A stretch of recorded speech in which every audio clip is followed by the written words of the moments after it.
संगती झाली आमची विचिंती आली आमची विचिंती झाली आमची विचिंती नाही देखील ते मिळे भोग सुखाचे सोहळे भोग सुखाचे सोहळे भोग सुखाचे सोहळे नाही देखील ते मिळे भोग सुखाचे सोहळे भोग सुखाचे सोहळे भोग सुखाचे सोहळे घरी ताकाचे सरोवर येथे नवनीताचे पुर येथे नवनीताचे पुर येथे नवनीताचे पुर घरी ताकाचे सरोवर येथे नवनीताचे पुर येथे नवनीताचे पुर येथे नवनीताचे नाही देखील ते मिळे भोग सुखाचे सोहळे भोग सुखाचे सोहळे भोग सुखाचे सोहळे नाही देखील ते मिळे भोग सुखाचे सोहळे भोग सुखाचे सोहळे भोग सुखाचे सोहळे तुका म्हणे आता तुका म्हणे आता म्हणे आता तुका म्हणे आता तुका म्हणे आता आम्ही नवजो दवडिता आम्ही नवजो दवडिता आम्ही नवजो दवडिता तुका म्हणे आता आम्ही नवजो दवडिता आम्ही नवजो दवडिता आम्ही नवजो दवडिता नाही देखील ते मिळे नाही देखील ते मिळे नाही देखील ते मिळे नाही देखील ते मिळे नाही देखील ते मिळे भोग सुखाचे सोहळे भोग सुखाचे सोहळे भोग सुखाचे सोहळे नाही देखील ते मिळे भोग सुखाचे सोहळे भोग सुखाचे सोहळे भोग सुखाचे सोहळे धोपार कुमार धोपार कुमार धोपार कुमार धोपार कुमार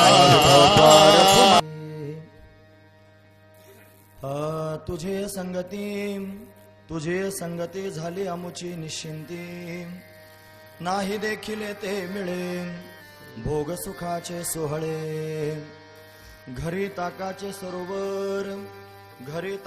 सरोवर येथे नवनीताचे पूर नाही देखील ते मिळे भोग सुखाचे सोहळे तुका म्हणे आता आम्ही नवजो दवडिता नाही देखील ते मिळे भोग सुखाचे सोहळे विठोबा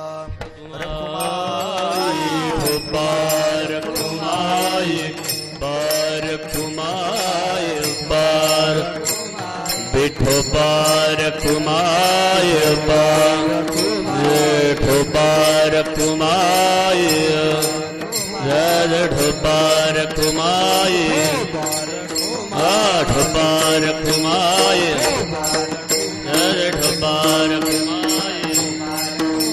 ढोबार कुमाय ढोबार कुमाय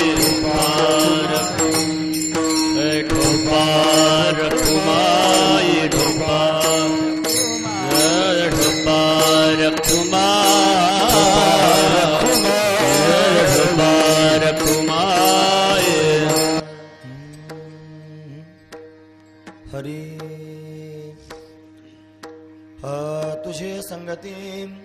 तुझे संगती झाली आमुची निश्चिंती नाही देखील ते मिळे भोग सुखाचे सोहळे प्रस्तुत प्रसंगी कीर्तन रूपी सेवेकरिता निवडलेला अभंग जगद्गुरु जगतवंदनीय सर्वांच्या अंतकरणाचा अधिष्ठान असणारी माऊली तुकोबारा यांचा 4 चरणांचा भगवान श्यामसुंदर श्रीकृष्ण परमात्मा आणि छोटे छोटे गोपाळ या गोपाळांचा आणि भगवंताचा असणारा हा संवाद या अभंगाच्या माध्यमातून तुकोबाराय प्रगट करतात.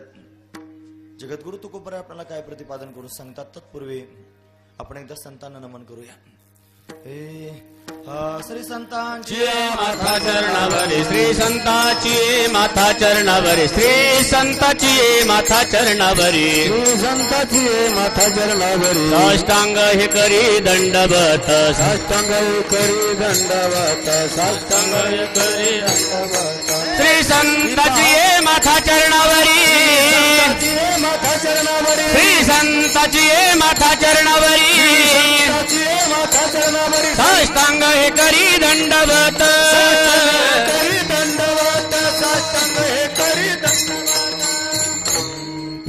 पंढरीच्या देवराया पंढरीच्या देवराया पंढरीच्या देवराया पंढरीच्या देवराया दंडवत तुझे पाया दंडवत तुझे पाया दंडवत तुझे पाया दंडवत तुझे राया दंडवत तुझे पाया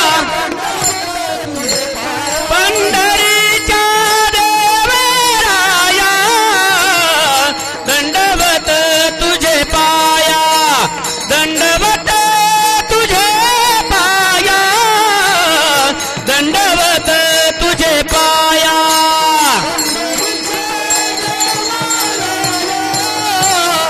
दंडवत तुझे पाया दंडवत तुझे पाया दंडवत तुझे पाया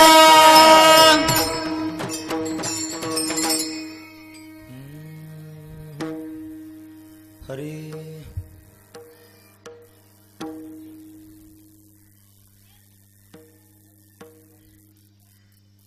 विठोबा रखुमा श्री संतांच्या माथा चरणावरी साष्टांग हे करी दंडवत विश्रांती पावलो सांभाळा उत्तरी वाढले अंतरी प्रेम सुख तुझे संगती झाली अमुची निश्चिंती नाही देखील ते मिळे भोग सुखाचे सोहळे प्रस्तुत प्रतिवर्षीप्रमाणे याही वर्षी होणार आपला हा अखंड हरिनाम सप्ताह. या सप्ताहातील आजची असणारी ही प्रसादाची म्हणजे काल्याची असणारी कीर्तन रूपी सेवा ही अकारण करुणा वरुणालय भक्तकाम कल्पद्रुम भगवान पांडुरंग परमात्म्याच्या अथांग करुणेनं त्याच्या दयेनं आणि या सर्व संयोजक मंडळीच्या माध्यमातून विशेष करून पूजनीय आदरणीय हरिभक्तीपरायण कराळे महाराजांच्या माध्यमातून माझ्या वाटेला आलेली आहे. सेवेकरिता निवडलेला अभंग जगद्गुरु तुकोबरायांचा आहे आणि जगद्गुरु तुकोबराय अभंगाच्या माध्यमातून गोपाळ आणि भगवान या दोघांचा संवाद वर्णन करून सांगतात. काय सांगतात महाराज वर्णन करून सांगतात, हे तुझी संगती झाली अमुची निश्चिंती. गोपाळ भगवंताच्या समोर गेले आणि भगवंतानं गोपाळांना संतुष्ट करण्याकरिता अनेक उपायांनी त्या ठिकाणी महाराज प्रयत्न केले. गोपाळांना लोणी भरवलं स्वतःच्या हातानं, गोपाळांना स्वतःच्या हातानं शिदोरी खाऊ घातली. असा दयाळू असणारा भगवान त्या भगवंताच्या संगतीत आले आणि गोपाळ संतुष्ट झाले. ती संतुष्टी भगवंताच्या समोर वर्णन करून सांगतात, देवा तुझ्या संगतीत आलो आणि आमची निश्चिंत स्थिती प्राप्त झाली आमची निश्चिंती. का बरं निश्चिंती झाली? अरे आजपर्यंत जे आम्हाला पाहायला मिळत नव्हतं ते आम्हाला भोगायला मिळाले. नाही देखील ते मिळे भोग सुखाचे सोहळे. म्हणे का बरं? आजपर्यंत तुम्ही हे सुख भोगलं नाहीत का? तुम्हाला शिदोरी खायला मिळाली नाही का? म्हणे काय सांगावं देवा, आजपर्यंत आमच्या घरीच आम्ही जेवत होतो. आमच्या घरी ताकाचं सरोवर आहे, घरी सगळं ताकच आहे. आणि तुझ्या संगतीत आलो, येथे नवनीताचे पूर, घरी ताकाचे सरोवर, येथे नवनीताचे पूर. म्हणून नाही देखील ते मिळे भोग सुखाचे सोहळे. जे पाहायलाच मिळालं नाही ते खायला मिळालं म्हणून आनंद वाटतोय. पुढचा मुद्दा सांगतात, आता जर इथून त्या ठिकाणी आम्हाला या सुखभोगातून कोणी जा म्हणत असेल तर आम्ही जाणार नाहीत. बळजबरी जरी केली कोणी हकलून देण्याची तरी पण आम्ही जाणार नाही. तुझ्या संगतीतच राहू, तुझ्या संगतीशिवाय आता दुसरीकडे कुठे जाणार नाही. तू काय म्हणे आता आम्ही नवजो दबडिता जाणारच नाही. दबडणे म्हणजे हकलून लावणे. हकलून दिलं तरी जाणार नाही तुझ्या संगतीतून. का बरं? नाही देखील ते मिळे भोग सुखाचे सोहळे. जे पाहायला मिळत नाही ते खायला मिळाले, सोहळे भोगायला मिळाले. हा त्यातला दिव्य असणारा भाव आहे. असा अभंगाचा सरळ अर्थ पाहण्याचा आपण प्रयत्न केला. विठोबा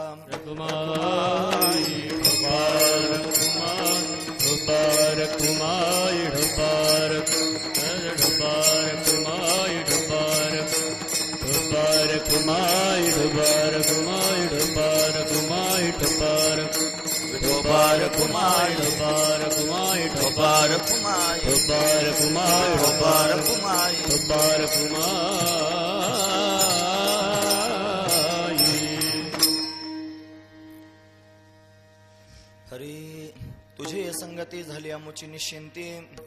नाही देखील ते मिळे भोग सुखाचे सोहळे. 11:15 वाजलेले आहेत. आणि 12 वाजेपर्यंत सेवा करूया. नाही तर पत्रिकेत लिहिलेलं असतं 9 ते 11. मग तू म्हणाला 11 वाजता बाबा थांबतील आता.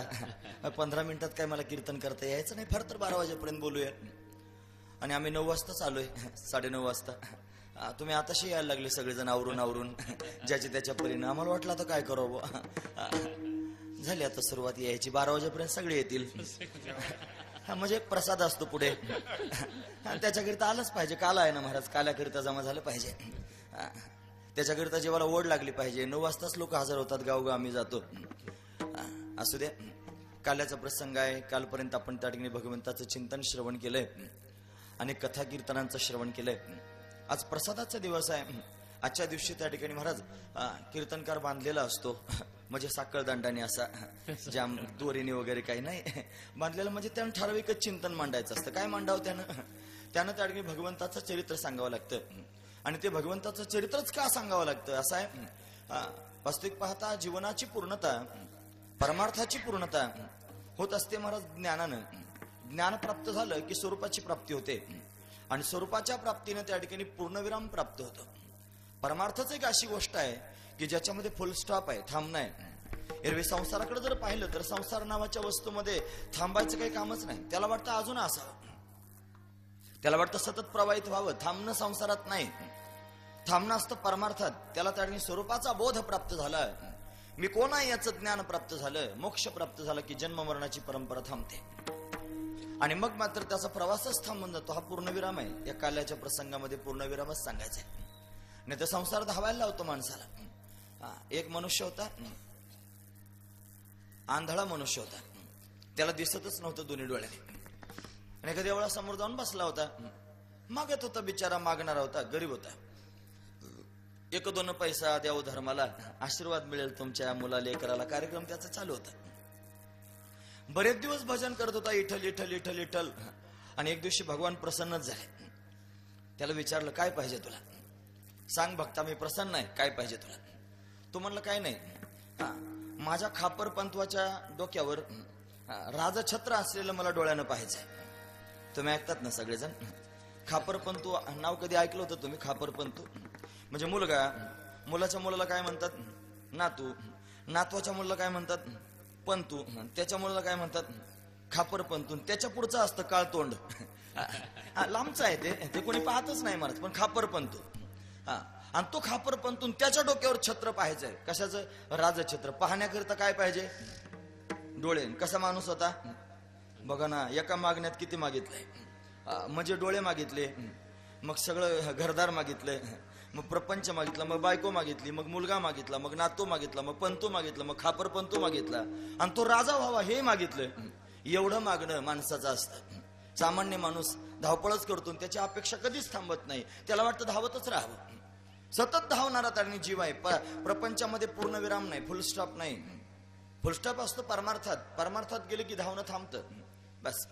त्याची धावपळ थांबून जाते. एरवी लोक धडपड करतच असतात, सारखी जीवनभर धडपड करतात. कुठपर्यंत करतात माहितीये? जोपर्यंत धड पडत नाही तोपर्यंत धडपड चालूच असते. पण परमार्थामध्ये केलेली जी धडपड आहे ती त्या ठिकाणी महाराज परमात्म्यापर्यंत घेऊन जाते. तुकोबाराज सल्ला देतात सर्व लोकांना. अरे बाबा, उपदेश करतात, अरे धावपळ करायची ना, तू कर ना बाबा, पण अशी धावपळ कर की भगवंताच्या चरणाजवळ तुला स्थिर राहते. महाराज वर्णन करून सांगतात, हे करी ऐसी धावा धावी, चित्त लावी चरणापे, चित्त लावी चरणामरी, चित्त लावी चरणापे. करी ऐसी धावा धावी, चित्त लावी चरणामरी, चित्त लावी चरणामरी, चित्त लावी चरणामरी. करी ऐसी धावा धावी, असा धाव की भगवंताच्या चरणाजवळ चित्त लाव. मग काय होईल?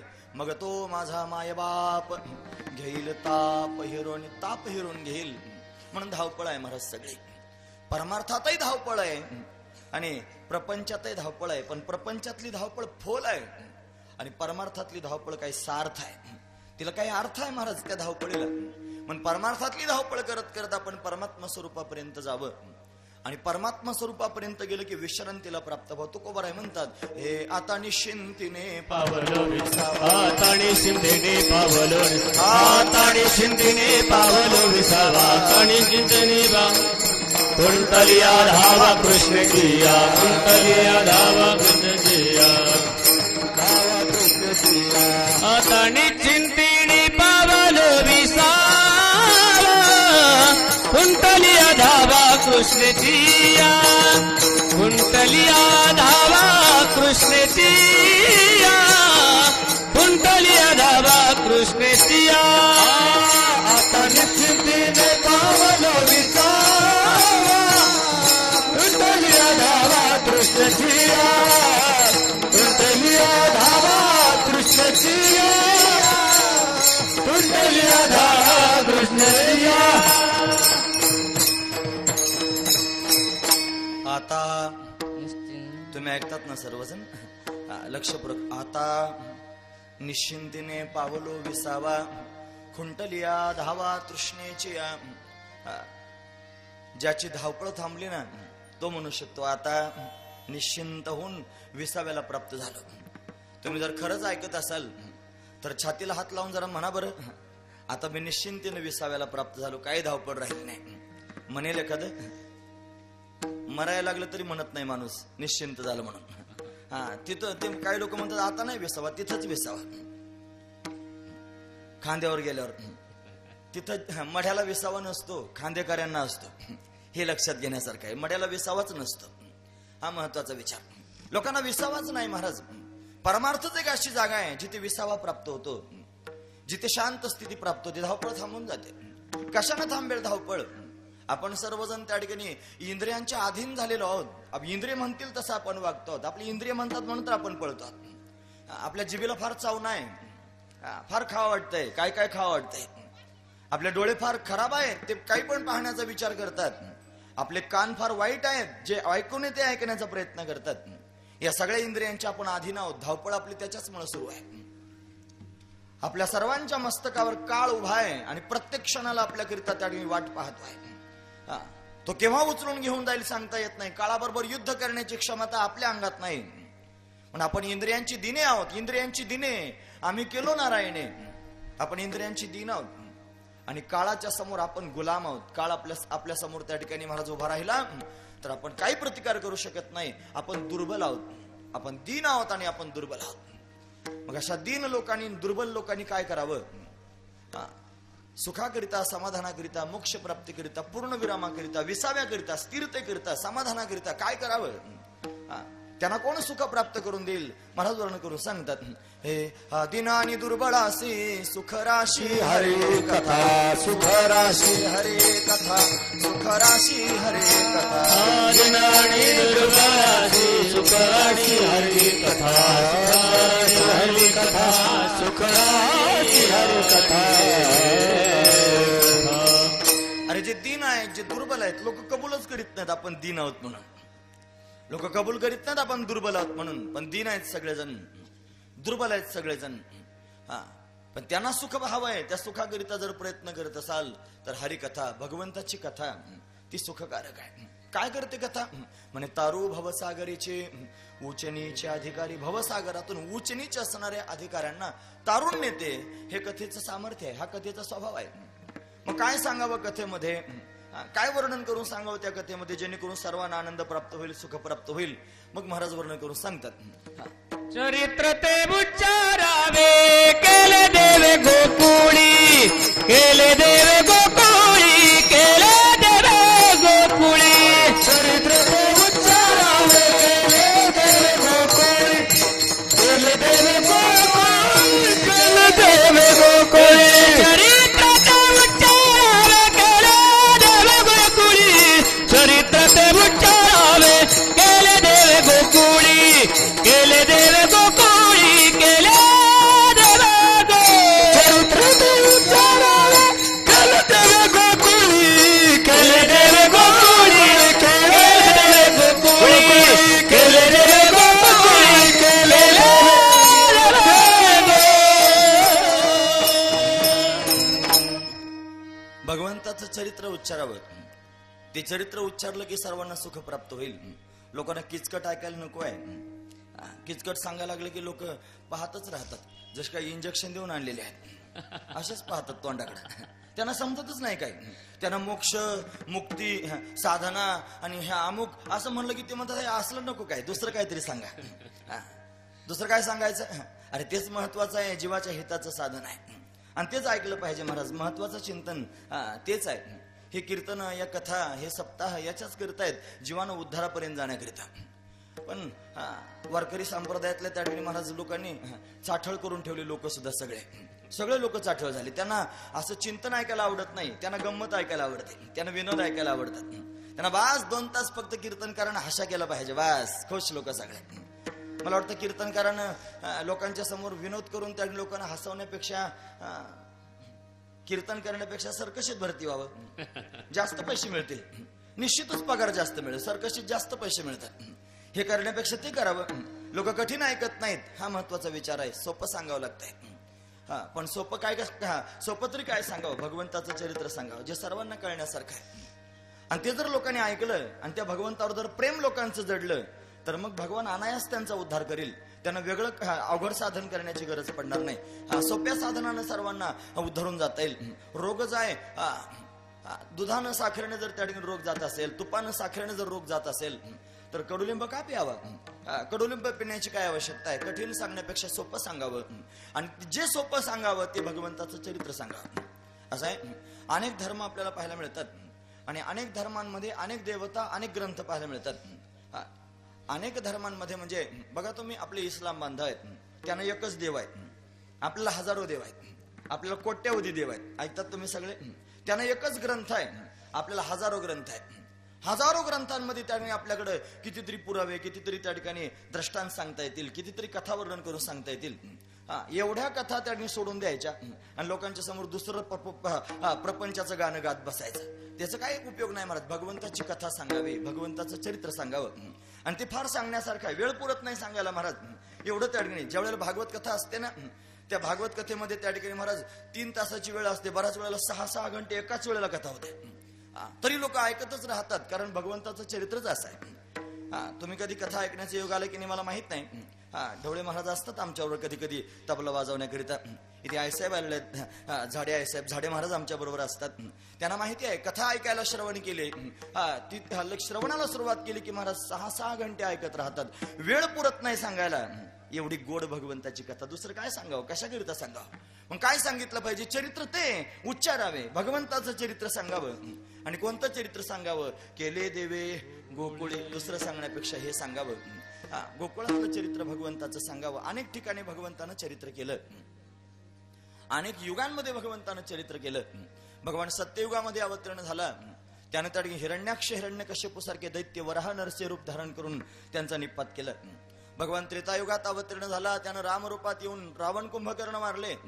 तोच परमात्मा त्या ठिकाणी द्वापार युगात अवतीर्ण झाला, कृष्ण रूपानं प्रगट झाला.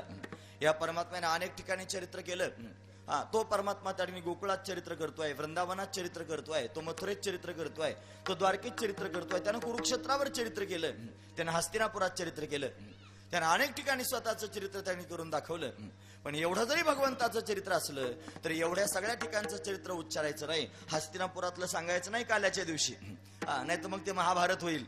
असं आहे. त्याचं त्या ठिकाणी द्वारकेतलं सांगायचं नाही. तिथं तो त्या ठिकाणी फक्त टेम्पररी राहण्याकरिता गेला होता, भाड्याच्या घरात जसं आपण राहतो ना असा राहायला गेला होता. तिथलं चरित्र सांगायचं नाही. मथुरेतलं सांगायचं नाही. मथुरेमध्ये त्याचं भांडण करता करताच त्या ठिकाणी तेवढं वय निघून गेलं. मग चरित्र सांगावं जे आनंददायक आहे. आणि कुठे आनंददायक असणारं चरित्र भगवंतानं केलं ते गोकुळात केलं. म्हणून चरित्र ते उच्चारावे, केले देवे गोकुळे. गोकुळातलं चरित्र सांगावं. गोकुळातलं तरी कोणतं सांगावं, कोणत्या अवस्थेतलं सांगावं? मग महाराज वर्णन करून सांगतात, हे येदसे चरित्र केले नारायण, येदसे चरित्र केले, येदसे चरित्र केले नारायण, चरित्र केले नारायण. रांगत गुधणे चारित से, रांगत गुधणे राखिता से, रांगता गुधणे राखिता से. हे दसे चरित्र केले नारायण. हे दसे, दशा म्हणजे अवस्था. या अवस्थेत केलेलं चरित्र सांगावं. कोणत्या अवस्थेमध्ये? म्हणजे रांगता, भगवान रांगतोय. गोधने राखिता आहे, रांगताना केलेलं चरित्र. गोधने म्हणजे गायी चारताना केलेलं चरित्र, आणि हे चरित्र त्या ठिकाणी सर्वांच्या चित्ताला आकृष्ट करून घेणार आहे, वेधून घेणार आहे. म्हणून ती चरित्र वर्णन करून सांगा म्हणे. मग सांगा चरित्र. भगवान त्या ठिकाणी गोकुळात कसा गेला, का बरं त्या ठिकाणी भगवंताला गोकुळात जावं असं वाटलं. भगवान अनेकांची मनोगत सारखी करण्याकरिता अनेक कारण असतात भगवंताच्या प्राकट्याकरिता. तो परमात्मा प्रगट होतो, त्याला अनेकांची हाक असावी लागते, अनेकांनी त्याला बोलवावं लागतं. गोकुळामध्ये प्रगट झाला त्याचं कारण एवढंच आहे. 2 भक्त होते महाराज. एक द्रोण नावाचा वसू होऊन गेला. द्रोण नावाचा वसू, त्याच्या पत्नीचं नाव होतं धरा. वसू आणि धरा हे दोघे जण, वसुंधरा, या दोघांनी तपश्चर्या केली. भगवान प्रसन्न झाले. विचारलं काय पाहिजे तुम्हाला, कशाकरिता तपश्चर्या करतात. सांगितलं देवा, आम्हाला असं वाटतं तुम्ही बालरूपानं आमच्या अंगणामध्ये खेळावं, बालरूप घेऊन यावं आणि आमच्या अंगणामध्ये तुम्ही खेळावं असं आम्हाला वाटतं. भगवान तथास्तु म्हणाले. आणि म्हणून तर त्या ठिकाणी महाराज त्या वसुंधरेच्या घरी भगवान खेळण्याकरिता गेले. नंद आणि यशोदा हे वसू आणि धरा आहेत मागच्या जन्मातले. त्यांना दिलेलं वरदान पूर्ण करण्याकरिता भगवान त्यांच्या अंगणामध्ये खेळण्याकरिता आला. एवढंच कारण आहे का नाही, अजून फार कारण आहेत महाराज. हा परमात्मा पृष्णी आणि सुतपाच्या समोर प्रगट झाला. पृष्णी आणि सुतपा, सुतपा नावाचा राजा होता, त्याच्या बायकोचं नाव होतं पृष्णी. दोघांनी 1000 वर्षाची तपश्चर्या केली आणि 1000 वर्षाची तपश्चर्या पूर्ण झाल्यानं भगवान प्रसन्न झाले. विचारलं काय पाहिजे सांगा. म्हणे काही नाही, देवा तुमच्यासारखा मुलगा व्हावा. भगवान म्हणले अरे माझ्यासारखा मीच आहे जगात, दुसरा कोणीच नाही. मलाच यावं लागेल. 1000 वर्षाची तपश्चर्या आणि एवढं एवढं मागणं. मग काय करावं. भगवंताच्या मुखातून 3दा शब्द निघाले, तथास्तु तथास्तु तथास्तु. जसं तुम्हाला वाटेल असं तरी होईल. 3दा भगवान आले. पृष्णी आणि सुतपाच्या घरी भगवान पृष्णी गर्भ होऊन आले, पहिला अवतार. तेच पृष्णी आणि सुतपा पुढे जाऊन कश्यप आणि आदिती झाले. भगवान त्यांच्या घरी वामन रूपानं प्रगट झाले. आणि तेच कश्यप आणि आदिती पुढे जाऊन वसुदेव देवकी झाले. भगवान वसुदेव देवकीच्या घरी प्रगट झाले. दुसरं कारण सांगितलं. अजून कारण सांगतो ऐका. कालनेमी नावाचा दैत्य त्या ठिकाणी होऊन गेला होता, कालनेमी. आणि या कालनेमीला त्या ठिकाणी महाराज मारण्याकरिता भगवंताचंच प्राकट्य होणं गरजेचं होतं. त्याचा मृत्यू भगवंताच्या हाताने होणार होता.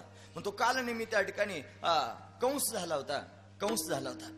तो कंस झाला आणि त्याला मारण्याकरिता भगवंताचं प्राकट्य होणार होतं. कितीतरी कारण सांगता येतील. तात्कालीन स्थितीमध्ये त्या ठिकाणी शिशुपाल आणि दंतवक्र अवतीर्ण झाले. ते शिशुपाल आणि दंतवक्र हे कोण आहेत म्हणतात. एकदा वैकुंठामध्ये त्या ठिकाणी द्वारपाल जय आणि विजय सनकाधिक संत त्या ठिकाणी भगवंताचं भजन करत करत वैकुंठात गेले. आणि तिथे त्या ठिकाणी जय विजयाने त्यांना अडवलं, आतमध्ये जाऊ देईनात. ते का जाऊ देत नाहीत म्हणून त्या ठिकाणी सनकाधिक संतांनी त्यांना विनवणी करायला सुरुवात केली. अरे जाऊ द्या, आम्ही भगवंताच्या दर्शन आलो. नाही म्हणे, कोणाला जाता येत नाही. मग ते रागावले सनकाधिक संतांनी, शाप देऊन टाकला, जा तुम्ही दैत्य व्हाल. मग व्याकुळ झाले, रडू लागले, कासावीस होऊ लागले. भगवानही बाहेर आले, म्हणे आमचं चुकलं, आम्हाला उशाप द्या.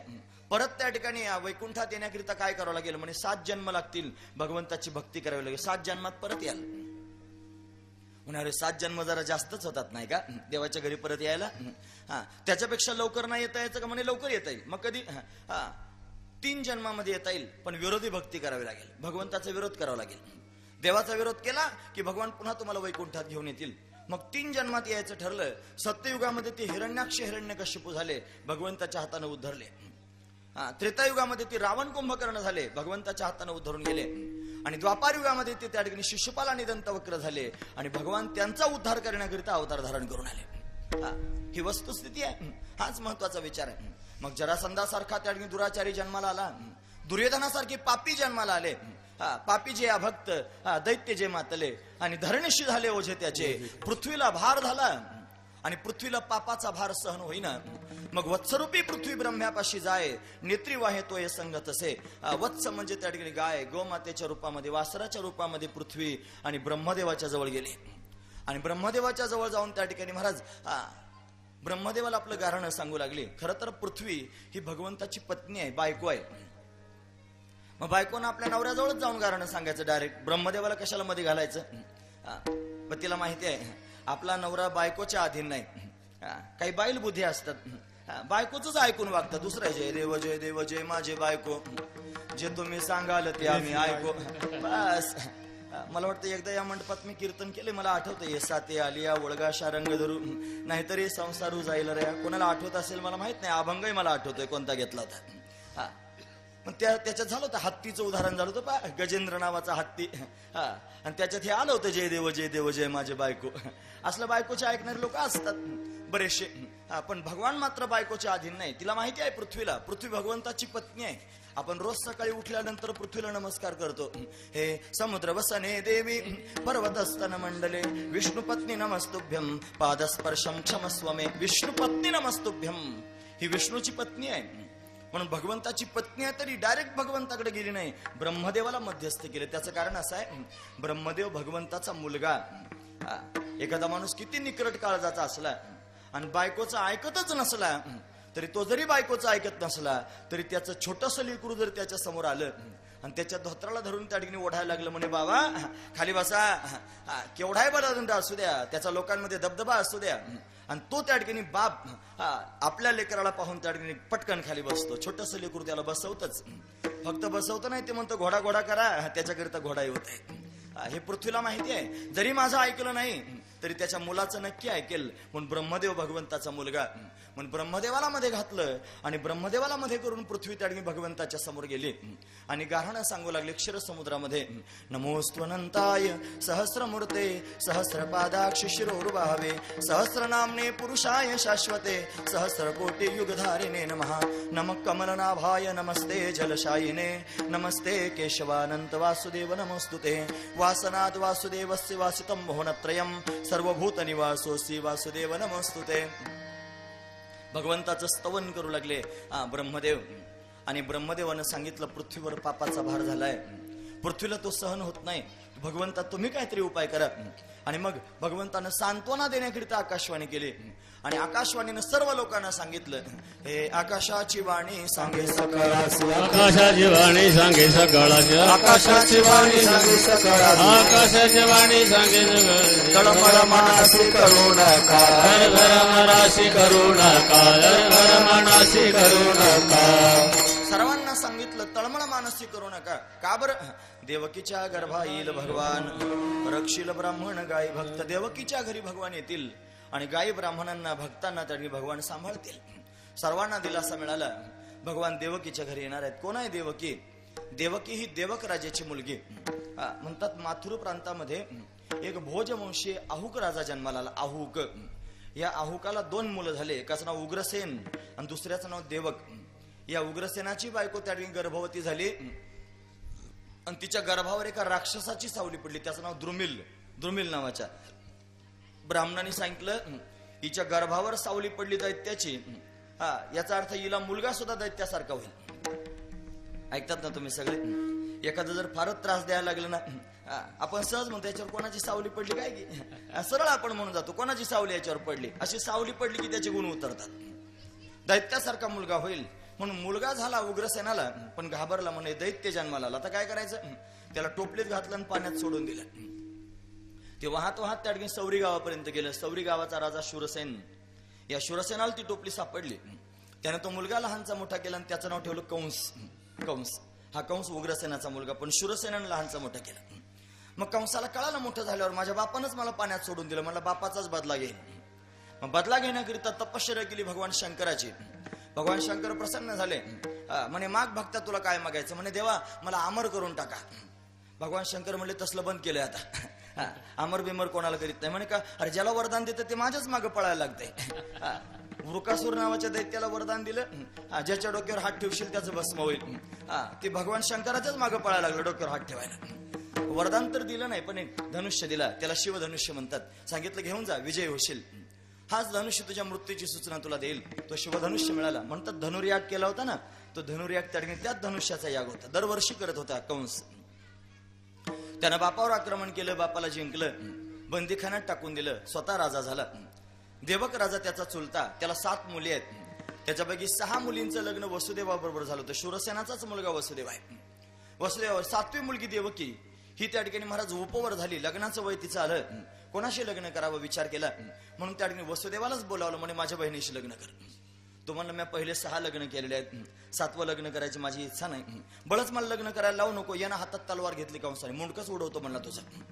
तो म्हणला याच्या हातानं मरून 6 बायकांचा वनवास आणण्यापेक्षा 7वं लग्न केलेलं चांगलं. असा विचार करून त्यानं लग्नाची तयारी केली. दोघांचं लग्न झालं. वरात मेरू लागला. वरातीतच विघ्न आला. आकाशवाणी झाली, हिचा आठवा तुला मारील कंसाला आकाशवाणीने सांगितलं. कंस भयभीत झाला, देवकीला मारू लागला. वसुदेवानं मध्यस्थी केली. मग दोघांना बंदीखान्यात नेऊन टाकले. यथाकाल देवकीला त्या ठिकाणी एक पुत्र झाला. कंस मारण्याकरिता आला, पण त्यानं त्या ठिकाणी मारला नाही. मग देवर्षी नारद आले. मग पुण्य सारावं या भेटे देवर्षी, आणि वधी बाळकाशी ठेवू नको. आणि मग त्यानं 6 लेकर झाली. 6 मारून टाकले. देवकीचे 7वा गर्भ आला. योगमायेनं पळवला आणि रोहिणीच्या गर्भात नेऊन घातला. रोहिणी ही वसुदेवाचीच त्या ठिकाणी पत्नी आहे, पण नंदराजाच्या आश्रयाला गेली होती. एकाएकी 7व्या महिन्याचा गर्भ तिला आला. लोक विचार करायला लागले, हिचा नवरा बंदीखान्यात आहे, बऱ्याच दिवसापासून आहे, ही गर्भवती आहे. ज्या अर्थी गर्भवती आहे त्या अर्थी कुठेतरी चुकली असेल, पण तिला माहिती आहे की मी निष्कलंक आहे. कुठून आला गर्भ तिला कळेना. मग तिने यमुनेच्या काठावर चिता रचली आणि चिता पेटून त्याच्यात उडी मारणार इतक्यात पाऊस पडला. ती चिता विझली आणि आकाशवाणी झाली, रोहिणी निष्कलंक आहे, हा गर्भ वसुदेवाचाच आहे. असं जेव्हा त्या ठिकाणी कळालं आणि मग सर्वांनी त्या ठिकाणी रोहिणीचा सांभाळ केला. रोहिणीला त्या ठिकाणी पुत्र झाला. भाद्रपद शुद्ध षष्टीला रोहिणी बाळांत झाली आणि तिला मुलगा झाला. त्याचं नाव त्या ठिकाणी बलराम दादांचं प्राकट्य झालं.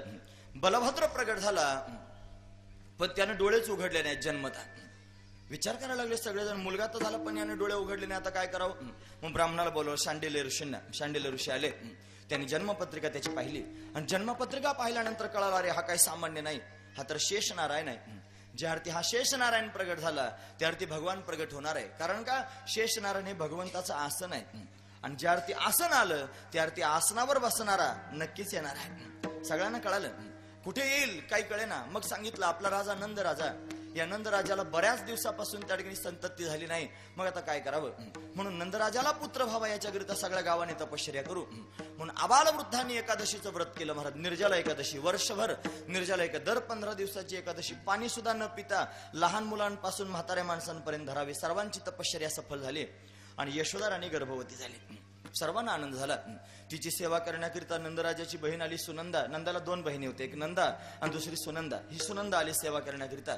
तिकडे त्या ठिकाणी महाराज कंसाला मोठा आनंद झाला होता. तो म्हणला, माझ्या भीतीनं देवकीचे गर्भ गळून जायला लागले. 7वा गर्भ गळून गेला होता ना.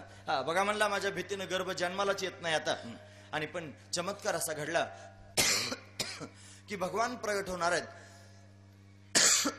भगवान आपल्यासारखी जन्माला येत नाहीत. तेज रूपानं भगवान वसुदेवाच्या हृदयात आधी आले. वसुदेवाच्या हृदयातून भगवान देवकीच्या हृदयात प्रविष्ट झाले. मग देवकीचं तेज वाढू लागलं आणि एवढं वाढू लागलं की तिचं तेज पाहून कंसाचं हृदय जळू लागलं. महाराज वर्णन करून सांगतात, हे देवकीचे तेज दिसे जैसा सूर्य, देवकीचे तेज दिसे जैसा सूर्य, देवकीचे तेज दिसे जैसा सूर्य, देवकीचे तेज दिसे जैसा सूर्य, कंसाचे हृदय जळत, कंसाचे हृदय जळत, कंसाचे हृदय जळत. देवकीचे तेज दिसे जैसा सूर्य, कंसाचे हृदय जळत असे. कंसाचं हृदय जळू लागलं आणि मग मात्र त्या ठिकाणी भगवान वाढू लागले. कारागृहामध्ये वसुदेव देवकी आहेत. देवकीचं तेज वाढू लागलं. देवदेवता कारागृहात स्तुती करण्याकरिता येऊ लागल्या. सत्यवर्तम त्रिसत्यम सत्यम च योनिम निहितंच सत्ये, असं भगवंताचं स्तवन करू लागले देवता. आणि मग मात्र त्या ठिकाणी भगवंताच्या प्राकट्याची वेळ आली. श्रावण महिना होता. दशरथे मारिला तोचे होता मास. दशरथानं कोणाला मारलं होतं? रावणाला. श्रावणाला. म्हणजे तुम्ही ऐकता आहात. म्हणजे हे असं एखादा बॉल फेकून पाहायला पाहिजे, नाही तर तुम्ही नाही ऐकलं कोणाला सांगावं. सरळ गोष्ट आहे, म्हणजे तुम्ही सगळेजण ऐकता आहात. दशरथानं रावणाला नव्हतं मारलं, श्रावणाला मारलं होतं. म्हणजे त्यानं ज्याला मारलं होतं ना त्याच्याच नावाचा महिना सुरू झाला. दशरथे मारिला तोची होता मास, तोच महिना होता श्रावण महिना. त्या श्रावण महिन्यामध्ये वद्य पक्ष होता. वद्य पक्षामध्ये त्या ठिकाणी महाराज अष्टमी तिथी होती आणि अष्टमी तिथीला त्या ठिकाणी महाराज तिचं नाव आहे वसुनाम तिथी. बुधवारचा दिवस होता. बुधवार असे आणि शुक सांगत असे परीक्षिती. रात्री 12 वाजता कारागृहामध्ये बरोबर वसुदेव देवकीच्या समोर भगवंताचं प्राकट्य झालं. 8 वर्षाची मूर्ती आहे. चतुर्भुज भगवान प्रगट झालेले आहेत. वसुदेव देवकीला त्या मागच्या जन्माची आठवण करून दिली. तुम्ही कृष्णसुतपा होतात म्हणून मी तुमच्या घरी आलो. आता मी लहान होणार आहे, बंधन गळून जाणार आहेत, एक टोपली जवळ येणार आहे, मला टोपलीत घाला आणि काय करा महाराज सांगू लागले. नंदाच्या घराला, नंदाच्या घराला मजणे गोकुळाला, मजणे गोकुळाला. नंदा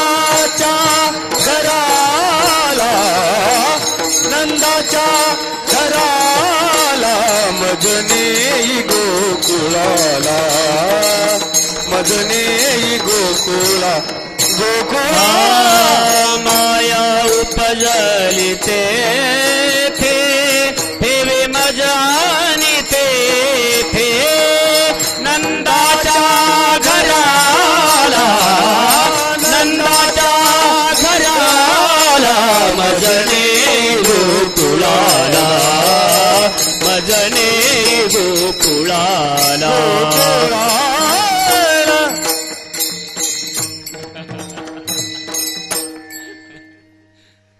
मला तर तुमचंच ऐकावं वाटते. आता काय करू, चरित्रही सांगितलं चरित्रही सांगावं वाटतंय. असं असतंय बरं का, कोठे काही एक आहे एक नाही. बऱ्याच ठिकाणी असं सापडतं, कुठं म्हणणारी माणसं चांगली असतात तर मृदंग वाजवणारा चांगला नसतो, कुठं मृदंग वाजवणारा चांगला असतो तर म्हणणारे चांगले नसतात, कुठं ऐकणारे चांगले असतात तर सगळाच घोटाळा असतो. असं कुठं ना कुठं तरी काहीतरी चालू असतं. पण सगळं एका जागेवर जुळून येणं जरा कठीण असतं. आज जरा सगळं जुळल्यासारखं वाटतंय. नाही कधी कधी सुतळीने बांधलेले माईक असतात, मग ती सुतळी सोडता सोडता दम निघून जातो. हा करावं लागतंय, मग त्याच्यात नरड्यावर पाय दिल्यासारखं होतंय. सहज बोलता येतंय मला आता. म्हणजे सगळ्या गोष्टी अनुकूल असल्या की आणखी बोलावं वाटतं. पण घड्याळ आमचं शत्रू आहे, घड्याळाचं ना आमचं जमत नाही. ते सारखं पळत राहतं महाराज पुढे. मग ते म्हणतात थांबू नको, तू धावत राहा. मग घड्याळाच्या तालावर नाचूया, 12 वाजेपर्यंत थांबूया. विठोबा रखुमाई विठोबा रखुमाई विठोबा रखुमाई विठोबा रखुमाई.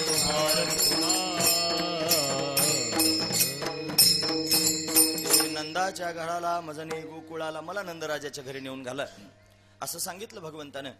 म्हणे पण देवा तुम्हाला कसं न्यावं, तुम्ही एवढे मोठे आहात. देवानं सांगितलं मी लहान होणार आहे, काय काळजी करू नका. बंधनं गळून जातील, द्वारपाल झोपी जातील, कुलप तुटून जातील, टोपली जवळ येईल, मला टोपलीत घाला आणि घेऊन जा. भगवंताला त्या ठिकाणी पाहिलं. पाहता पाहता भगवान लहान झाले. देवकीला फार आनंद झाला. तिने घाईघाई कन्हैयाला हृदयाला लावलं, स्तनपान करू लागली.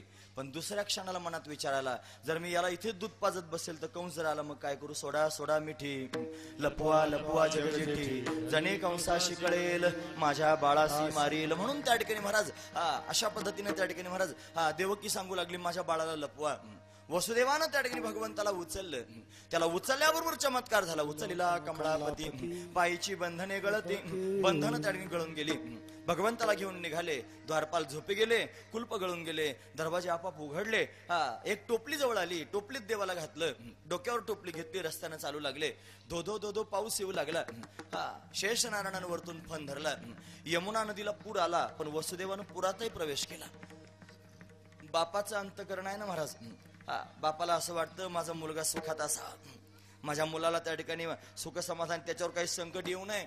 म्हणून मुलांना सुखात ठेवण्याकरिता बाप स्वतःचा जीव धोक्यात घालत असतो. हा महत्वाचा विचार आहे. आई आणि बाप यांचं वर्णन लोक सांगतात ना, आईचं जास्त सांगतात, पण बाप कोणाला समजत नाही. तो असा असतो बाप महाराज, स्वतः फाटके कपडे घालेल, त्याचं बनेन आतमधून पाहिलं तर 17 ठिकाणी छिद्र पडलं असतं, पण पोरग मात्र टकाटक असतं. कशा करे माझं पोरग चांगलं दिसलं पाहिजे लोकांच्या समोर, माझं मरू द्या काय असू द्या, असा बाप असतो. पण वसुदेवाचं हृदय त्या ठिकाणी आपल्या मुलाकरता कळवळत आहे. आणि तो त्या ठिकाणी महाराज पुरात प्रवेश करून जातोय. पुरामध्ये वसुदेवजी महाराजांनी प्रवेश केला. पूर त्या ठिकाणी वाढू लागला. वसुदेवाच्या घोट्याचं पाणी गुडघ्याला, गुडघ्याचं कमरेला, कमरेचं छातीला, छातीचं गळ्याला लागू लागलं. त्याच्या नाका तोंडात पाणी जाणार. भगवंतानं ओळखलं, बस आता काहीतरी केलं पाहिजे. म्हणून पायाचा अंगुष्ठ त्या ठिकाणी लावल्याबरोबर यमुना दुभंग गेले. यमुना सूर्यनारायणाची त्या ठिकाणी कन्या कालिंदी, ती त्याने भगवंताची पत्नी आहे. भगवंताची वाटच पाहत होती, भगवंताच्या चरणांची तिला अपेक्षा होती. जणू चरणस्पर्श करून तिला सांगितलं, हे बघ आलोय, 2-3 मिनिटात तुझ्या वाळवंटात खेळायला येतो, काय काळजी करून हेच पाय घेऊन येतो. म्हणून पाय दाखवला, हे बघ पाय आणलाय खेळण्याकरिता. आणि मग मात्र त्या ठिकाणी महाराज रस्ता मिळाला, पलीकडच्या बाजूला गेले. योगमाईनं त्यांनी सगळ्या गोकुळवासी लोकांना झोपी लावलं होतं. सगळेजण झोपले. यशोदा राणीच्या समोर कन्या प्रगट झाली, मुलगी झाली. वसुदेवानं त्या ठिकाणी आपला मुलगा तिथे नेऊन ठेवला. ती कन्या आपल्या टोपलीत घातली. पुन्हा रस्त्याने जाऊ लागले. आता पूर पुन्हा त्या ठिकाणी यमुनेचा चालूच आहे, काय करावं. आधी भगवान आले होते म्हणून दुभंगली, आणि आता माया आली म्हणून दुभंगली. माया केमकेम न करते. अघटित घटना पटे असे माया, म्हणून त्या ठिकाणी मायेनं प्रभाव दाखवला. यमुना दुभंगली परत कारागृहात गेले. कारागृहात गेल्याबरोबर बंधनं जुळून आले. द्वारपाल जागे झाले. कंसाला बातमी कळाली. कंस धावत आला. त्यानं पाहिलं, अरे आठवा त्या ठिकाणी मुलगा जन्माला यायचा तर मुलगी झाली, पण मारली पाहिजे म्हटलं. हातात घेऊन त्या ठिकाणी मारण्याचा प्रयत्न करू लागला. हातातून निसटली आणि आकाशात जाऊन उभी राहिली आणि कंसाला सांगू लागली, वेड्या मला काय मारतोस मूर्खा, मला मारणं तेवढं सोपं नाही. अरे तुझ्यासारखे बरेच वाटे लावलेत ना. तुला जर माझा विश्वास वाटत नसेल तर जाय म्हणे एक सप्तशतीचं पारायण करून ये, मग तुला कळेल चंडमुंड कसे मारले, शुंभ निशुंभ कसे मारले, महिषासूर कसा मारला, रक्तबीजाचे कसे हाल केले, जरा जाऊन विचारून ये म्हणे. तुला मारणं फार कठीण नाही, पण तुझा मृत्यू माझ्या हातानं नाही. तुला मारणारा कोणी दुसरा आहे आणि तो माझ्या आधी जन्माला आला. तिने निरोप सांगितला. उपजला मज आधी, उपजला मज आधी, उपजला मज आधी, उपजला मज आधी, उपजला मज आधी, उपजला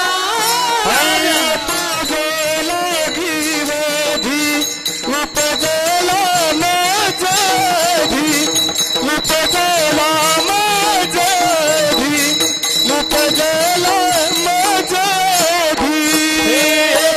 तुझला गे उपजला मजाधी, उपजला मजाधी, उपजला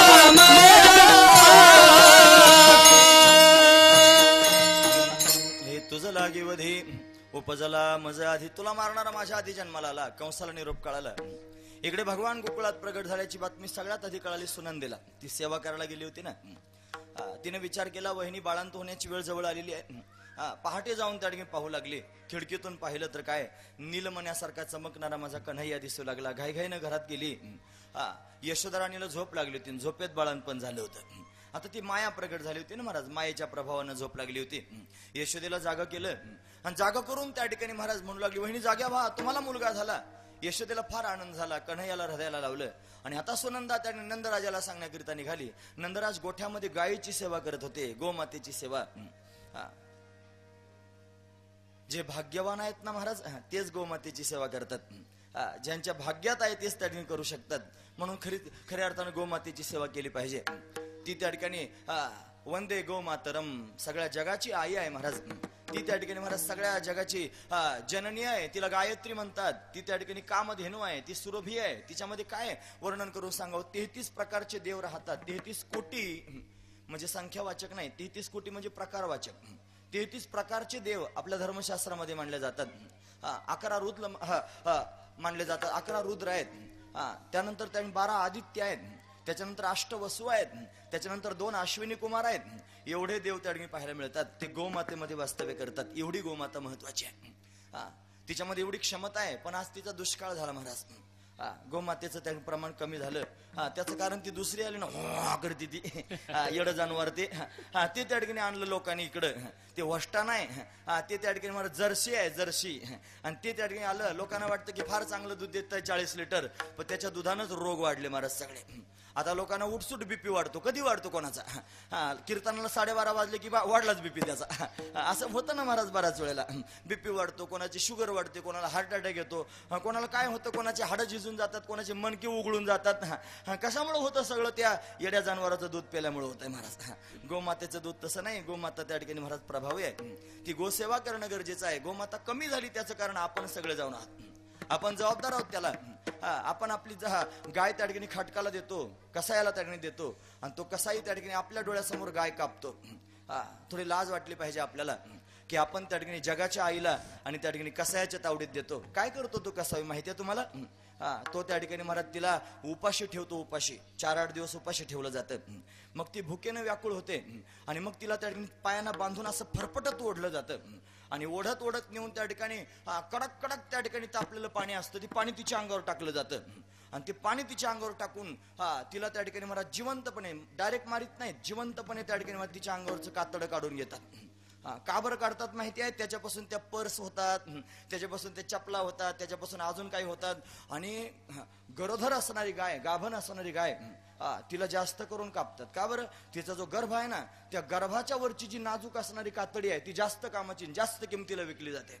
आणि मोठे मोठे लोक त्या ठिकाणी गोमांस खाण्याकरिता तयार होतात. पण एवढी वाईट परिस्थिती त्या ठिकाणी आहे. ज्या वेळेला त्या दावणीला ती गाय नेऊन बांधली जाते ना कसायाच्या, त्यावेळेला तिला भूक लागते. आणि जनावराला भूक लागल्यावर जनावर काय करतं? हंबरत, ओरडायला सुरुवात करते. कोणाच्या नावावर? गाय तयाकडे कान कुंभरती गाय तयाकडे कान कुंभरती गाय तयाकडे कान कुंभरती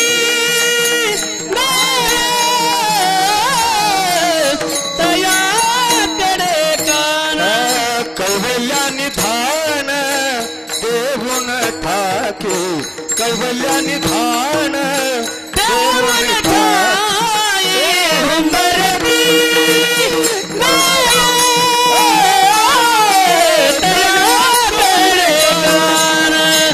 हंबरती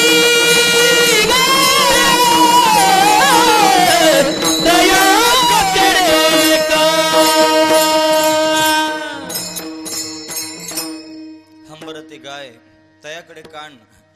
मालकाकडे कान असतात ना महाराज तिचे. हंबरते, जी मालकाची आठवण करते, तिला जर त्या ठिकाणी महाराज चारा खायला टाकला नाही, हंबरून हंबरून मालकाची आठवण करते. ज्यानं दिलेले आहे ना कसायला त्याचं ध्यान करते.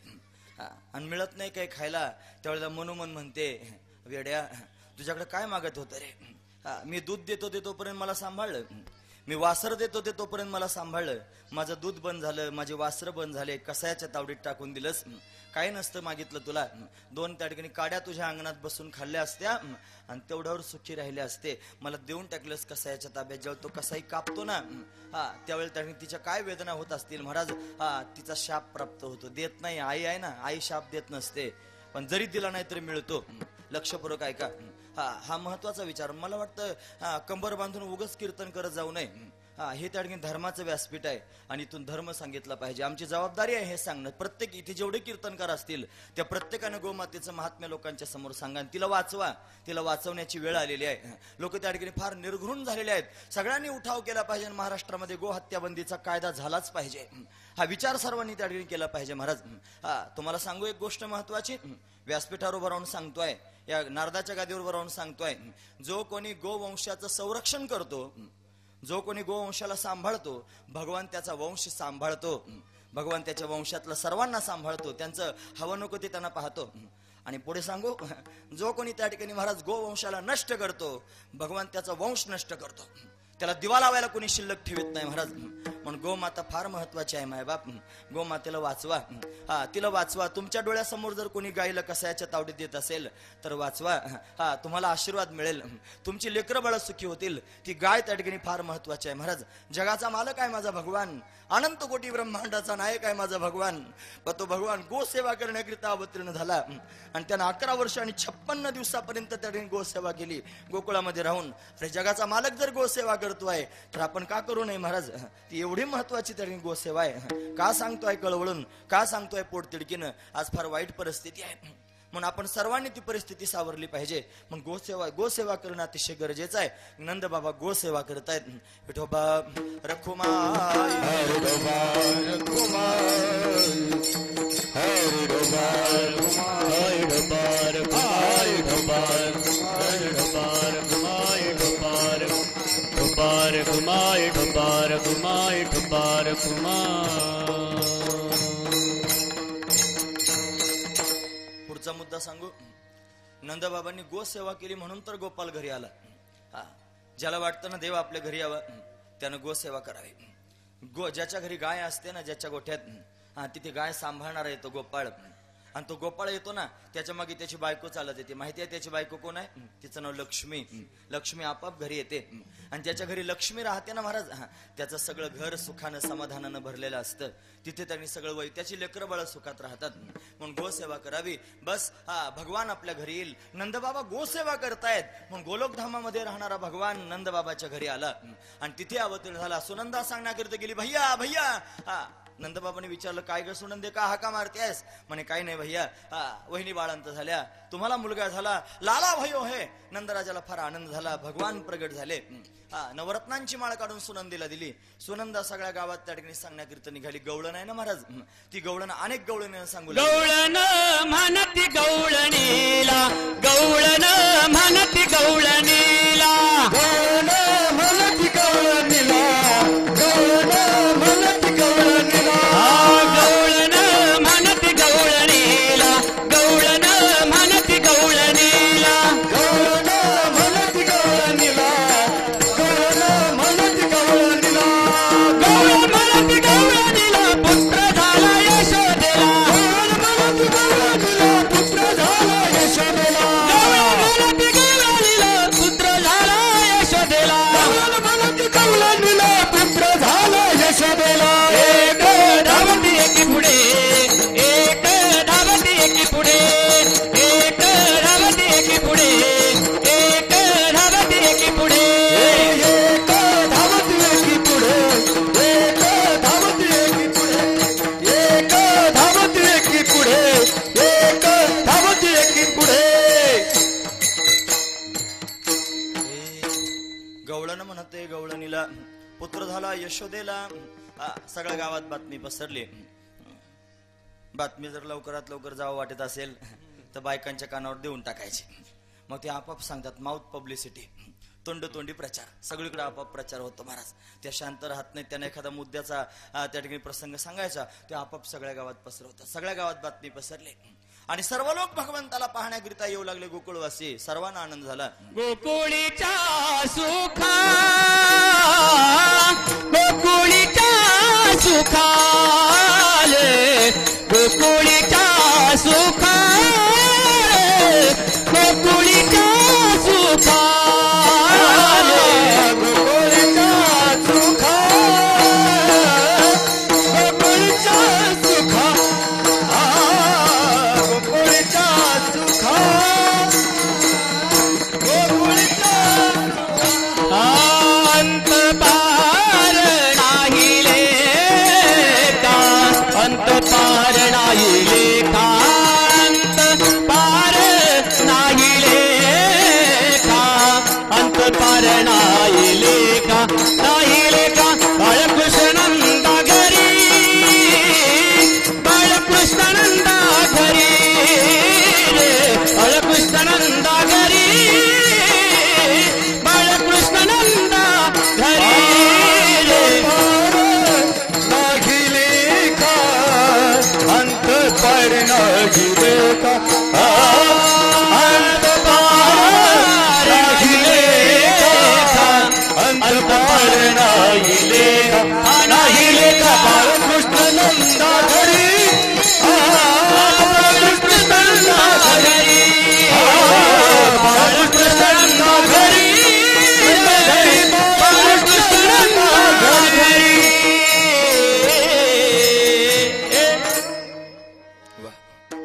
गोकुळात सुख झालं महाराज. हे गोकुळीच्या सुखा अंत पार नाही लेखा. का बरं? बाळकृष्णनंदा घरी आनंदल्या नरनारी सर्वजण भगवंताला नटून थटून येऊन पाहण्याकरिता त्या ठिकाणी जमा झाले. सर्वजण भगवंताला पाहण्याकरिता उत्साहित होत आहेत महाराज. भगवंताला पाहून आनंद येऊ लागले. सर्वांना आनंद झाला आणि सर्वजण बधाई देऊ लागले. बधाई हो, बधाई हो. नंदराजाला बधाई देतात आणि आनंदोत्सव सुरू झाला. याला नंदोत्सव म्हणतात. नंदोत्सव होऊ लागला नंदराजाच्या घरी. हे नंद घरानंद भयो रे, जय जय कन्हैया लाल की. आनंद घरानंद भयो रे, जय जय कन्हैया लाल की. हे नंद भयानंद जय रे, नंद घर आलो रे, नंद घरानंद जय रे, नंद भयानंद जय रे. जय कन्हैया लाल की, जय कन्हैया लाल की, जय कन्हैया लाल की, जय कन्हैया लाल की, जय कन्हैया लाल की, जय दाऊद याल की. जय कन्हैया लाल की, जय कन्हैया लाल की. हे नंद घरानंद भयो रे, जय जय कन्हैया लाल की. जय गणानंद भयो रे, जय कन्हैया लाल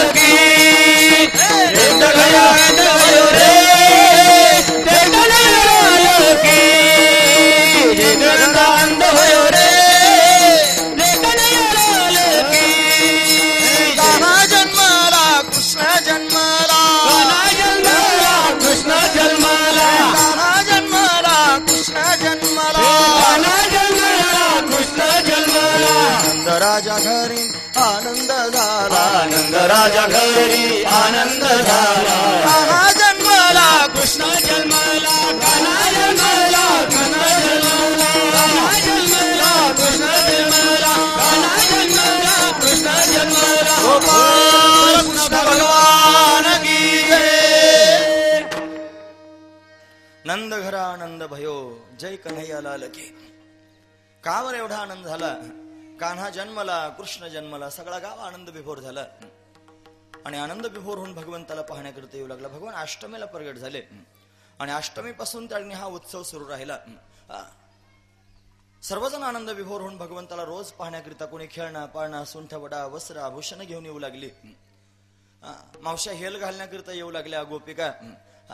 जनाबाई म्हणतात मी होते दासी जणी हेल घाली. सगळेजण त्या ठिकाणी महाराज भगवंताच्या आनंदानं प्राकट्यानं आनंदी झाले होते. पण आनंद बराच काळापर्यंत असाच टिकून नाही राहिला. मग काय झालं? तिकडे कंसाला कळालं, इकडे कृष्ण परमात्मा गोकुळात जन्माला आला. आणि तिकडे काय झालं महाराज सांगतात, हे दुष्टा चळकाप सुटला, दुष्टा चळकाप सुटला, दुष्टा सुटला, दुष्टा सुटला, सुटला दृष्टा पाप सुटला, दुष्टा सुटला,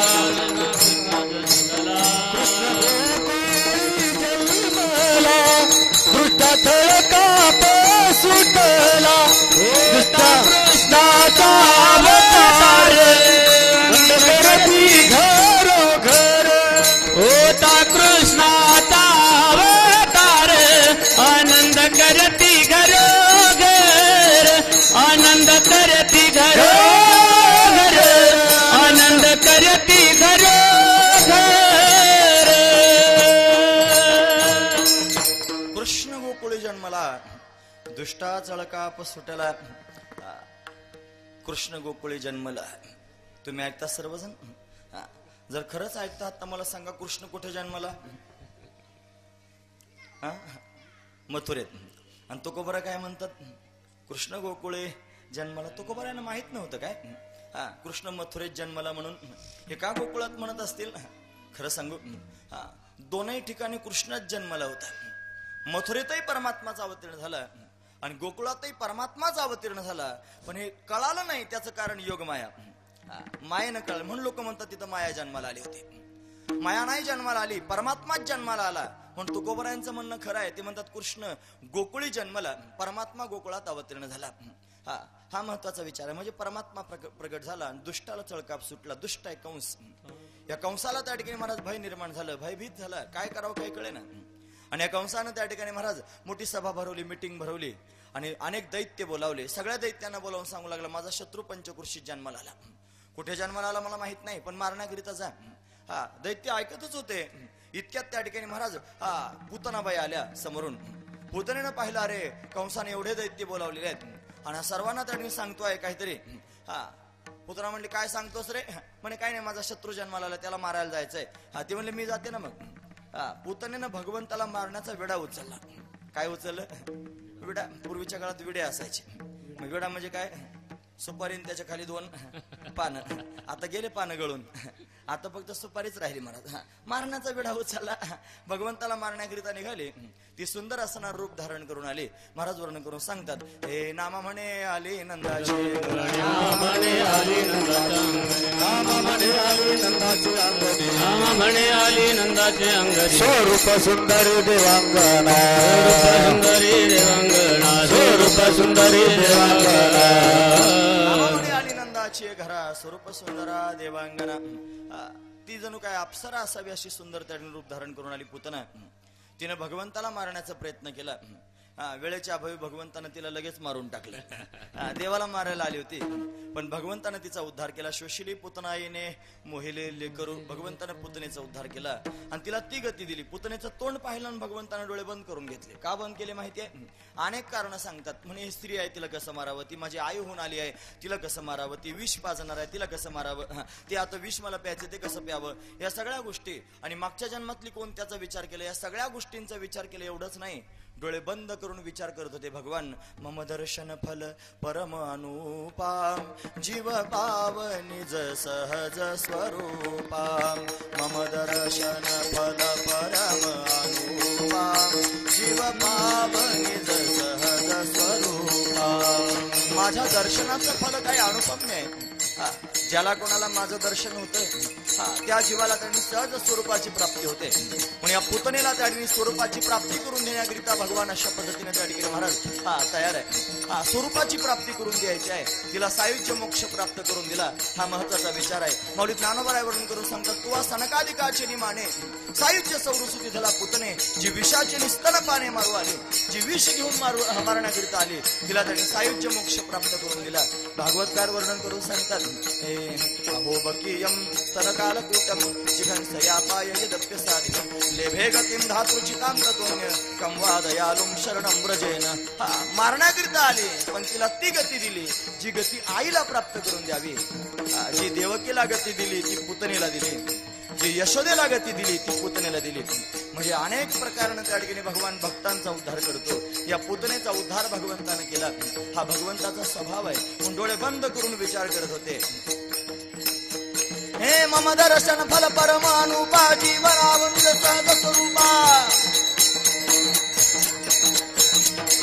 मम दर्शन फल परमानुपा, जीव पावनिज सहज स्वरूपा, मम दर्शन फल परमानुपा, जीव पावनिज सहज स्वरूपा. श्री कृष्ण गोविंद हरे मुरारी, हे नाथ नारायण वासुदेवा. श्री कृष्ण गोविंद हरे मुरारी, हे नाथ नारायण वासुदेवा.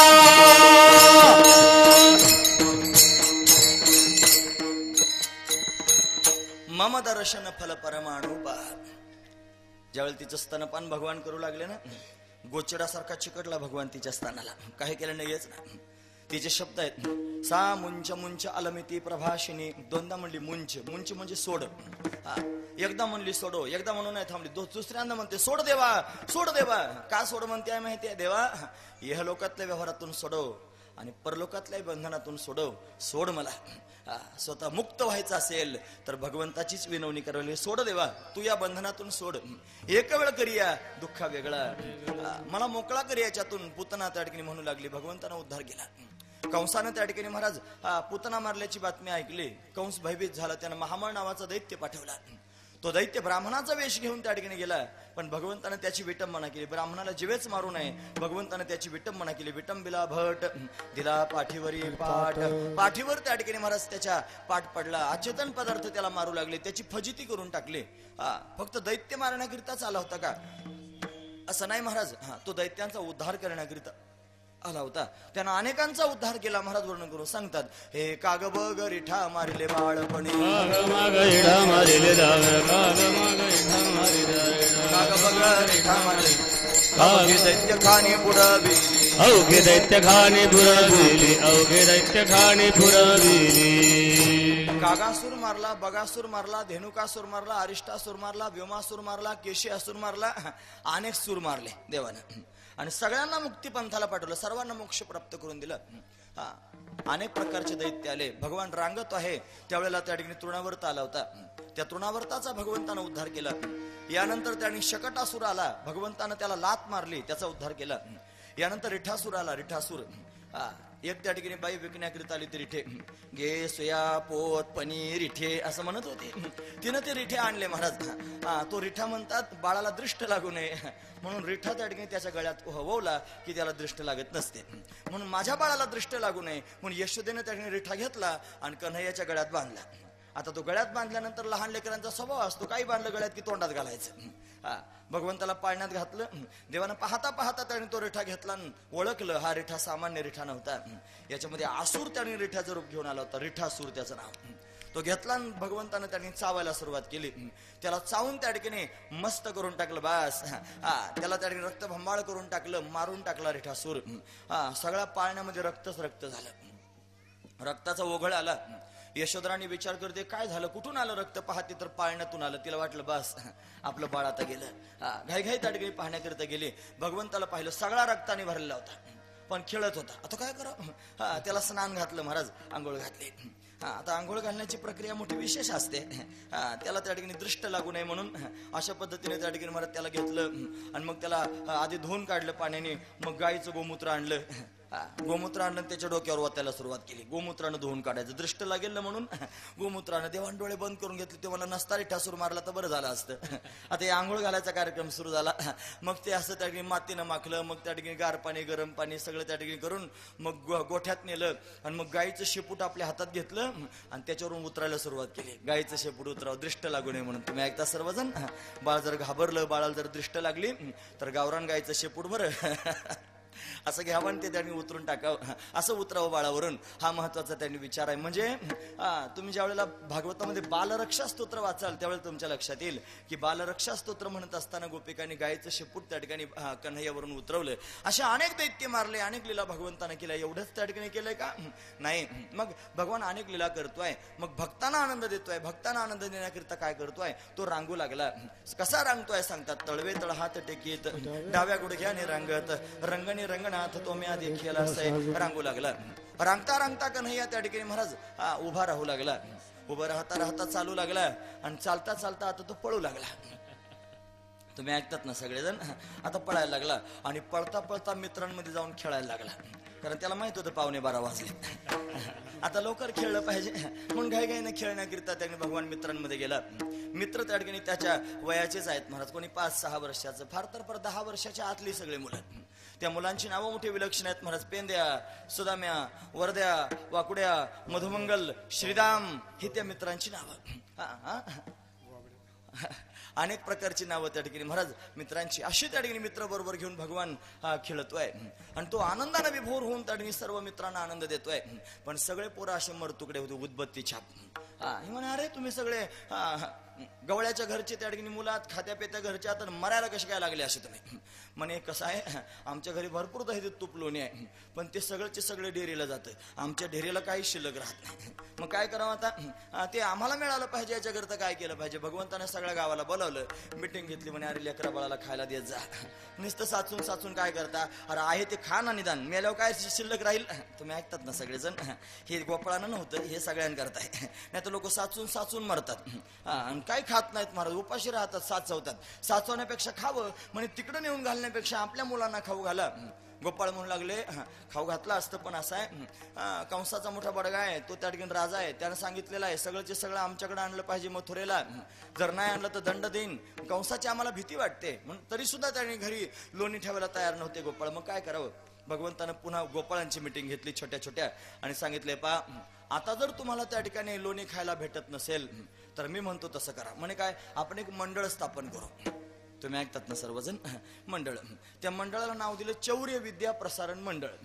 बस चोऱ्या करायच्या. आता एक जण उभं राहिलं म्हणे येड्या, अरे चोरी करणं काय चांगलं असतं का? नरकात जावं लागतं. द्युतांचे मद्यांचे पिशतांचे वेश्या पापर्दी चौर्यम परदार सेवा येतानी सप्तव्यसनानी लोके घोराती घोरम नरके नयंती.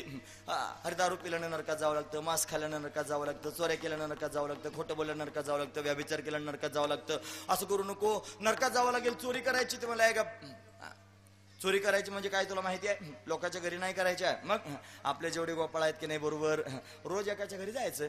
आपण ज्याच्या घरी जाणार त्याला आधी सांगायचं, मग त्यानं आपलं घर उघडं करून ठेवायचं, सगळ्या गोपाळांना घरात न्यायचं, लोणी खाऊ घालायचं आणि हळूच बाहेर काढून द्यायचं. म्हणजे घरमालकानेच सगळं करायचं. याला काय चोरी म्हणतात का? म्हणे नाही. मग अशा रोज चोऱ्या करायच्या लोण्याच्या. रोज उठून त्या ठिकाणी चोऱ्या करायला सुरुवात केली. सामुग्री बरोबर घेऊन जातो. ते म्हणे काय काय आणायचं? म्हणे वस्त्रगाळ केलेली माती आणायची, मग थोडे सराटे आणायचे, मग छोटे छोटे दगड आणायचे. म्हणे कशाला रे हे सगळे? म्हणे जर आपण चोरी करता करता पकडलो गेलो तर ती वस्त्रगाळ केलेली माती घ्यायची, द्यायची गोपीच्या डोळ्यात टाकून. तिच्या डोळ्यात ती माती गेली रे गेली. म्हणजे जुनी म्हण आहे, डोळ्यात धूळ झोकणे है ना, जुनी त्या ठिकाणी म्हण आहे. अशी द्यायची धूळ तिच्या डोळ्यात टाकून डोळ्यामध्ये, ती डोळे चोळत बसल तेवढ्या वेळात पळून जायचं. एक गोपाळ मोठा हुशार होता. तो म्हणला गोष्ट खरी आहे, तिच्या डोळ्यामध्ये धूळ टाकायची, पण ती गवळण जर चष्मा घालून आली मग रे कशी काय डोळ्यात धूळ जाईल? म्हणे हे तर विचार करण्यासारखंच आहे. म्हणे सराटे कशाला आहेत? असं एवढं करून जरी मागं पळायला लागली तर सराटे द्यायचे टाकून, तिच्या पायात सराटा घुसला की पंक्चर होईल, जागेवर थांबेल, लगेच दुसरं उभं राहील. तो म्हणला ती जर चपला घालून आली मग कसं काय सराटा घुसेल? मग काय करायचं? म्हणे छोटे दगड कशाला आहेत? द्यायचे दगड टाकून, मग ती पळत आली की दगडावर घसरून पडेल, आणि ती पडली की आपण तेवढ्या वेळात पळून जायचं. रोज असा कार्यक्रम होऊ लागला. रोज कोणाच्या ना कोणाच्या तरी घरी चोऱ्या होऊ लागल्या. रोज गाराणे यशोदेच्या दारामध्ये जाऊ लागले. पण गोपाळ मात्र संतुष्ट होऊ लागले. गोपाळांना रोज लोणी खायला मिळू लागलं. आणि लोणी खाऊन त्यांनी गोपाळ संतुष्ट होऊ लागले. हा महत्वाचा विचार. घरी खायला मिळत नव्हतं लोणी, कन्हैयाच्या संगतीत आले आणि तेव्हापासून त्या ठिकाणी महाराज लोणी खाण्याचा प्रसंग आला. लोणी काय म्हणतात ते त्या ठिकाणी कळालं आणि त्याचा स्वाद त्या ठिकाणी घ्यायला मिळाला. गोपाळांना मोठं समाधान वाटलं आणि सगळेचे सगळे गोपाळ एक दिवशी एकांतात कन्हैयाच्या समोर गेले आणि कन्हैयाच्या समोर उभं राहून त्या ठिकाणी बोलू लागले, कन्हैया, अरे तुझ्या संगतीत आलो म्हणून तर खऱ्या अर्थानं समाधान प्राप्त. तुझी संगती, तुझी संगती, तुझी संगती, तुझी संगती, तुझी संगती, तुझी संगती, तुझी संगती, तुझी संगती, तुझी संगती, तुझी संगती, तुझी संगती, तुझी संगती, तुझी संगती, तुझी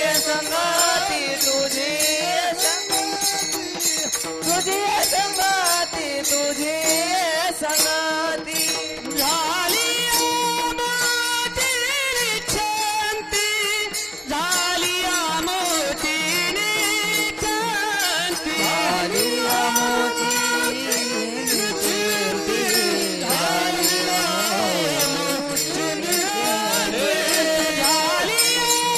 आमोतीनी शांती, झाली आमोतीनी शांती, झाली आमोतीनी शांती, झाली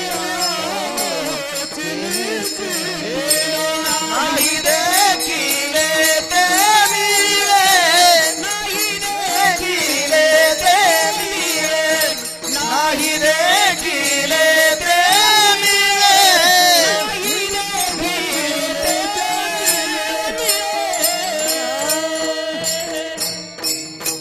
मिळे. हे तुझी संगती झाली आमुची निश्चिंती देवा. तुझ्या संगतीत आल्यापासून निश्चिंती झाली. तुम्ही ऐकतात ना पण सर्वजण? जरा लक्षपूर्वक ऐका, कान उंच करून ऐका. कोणाकोणाची संगत आहे? संगत कोणाची आहे? देवाची आणि गोपाळांची. देव कोणाचा मुलगा? नंद राजाचा. कोणाचा? राजाचा मुलगा. आणि गोपाळ कोणाचे? गरीब घरचे गोपाळ आणि राजाचा मुलगा. असं कधी होतं का? एखादा कोट्याधीश आहे, मोठा मंत्री आहे आणि त्याचा मुलगा, आणि झोपडपट्टीतला एखादा मुलगा, दोघांची मैत्री पाहायला मिळेल? असं त्या ठिकाणी घडत नाही महाराज. श्रीमंत माणसं गरीबाची मैत्री कशाला करत जातील? मैत्री होण्याकरिता समानशील असलं पाहिजे. मैत्री होण्याकरिता शीलता त्या ठिकाणी समान असली पाहिजे. एक सुभाषितकार वर्णन करून सांगतो.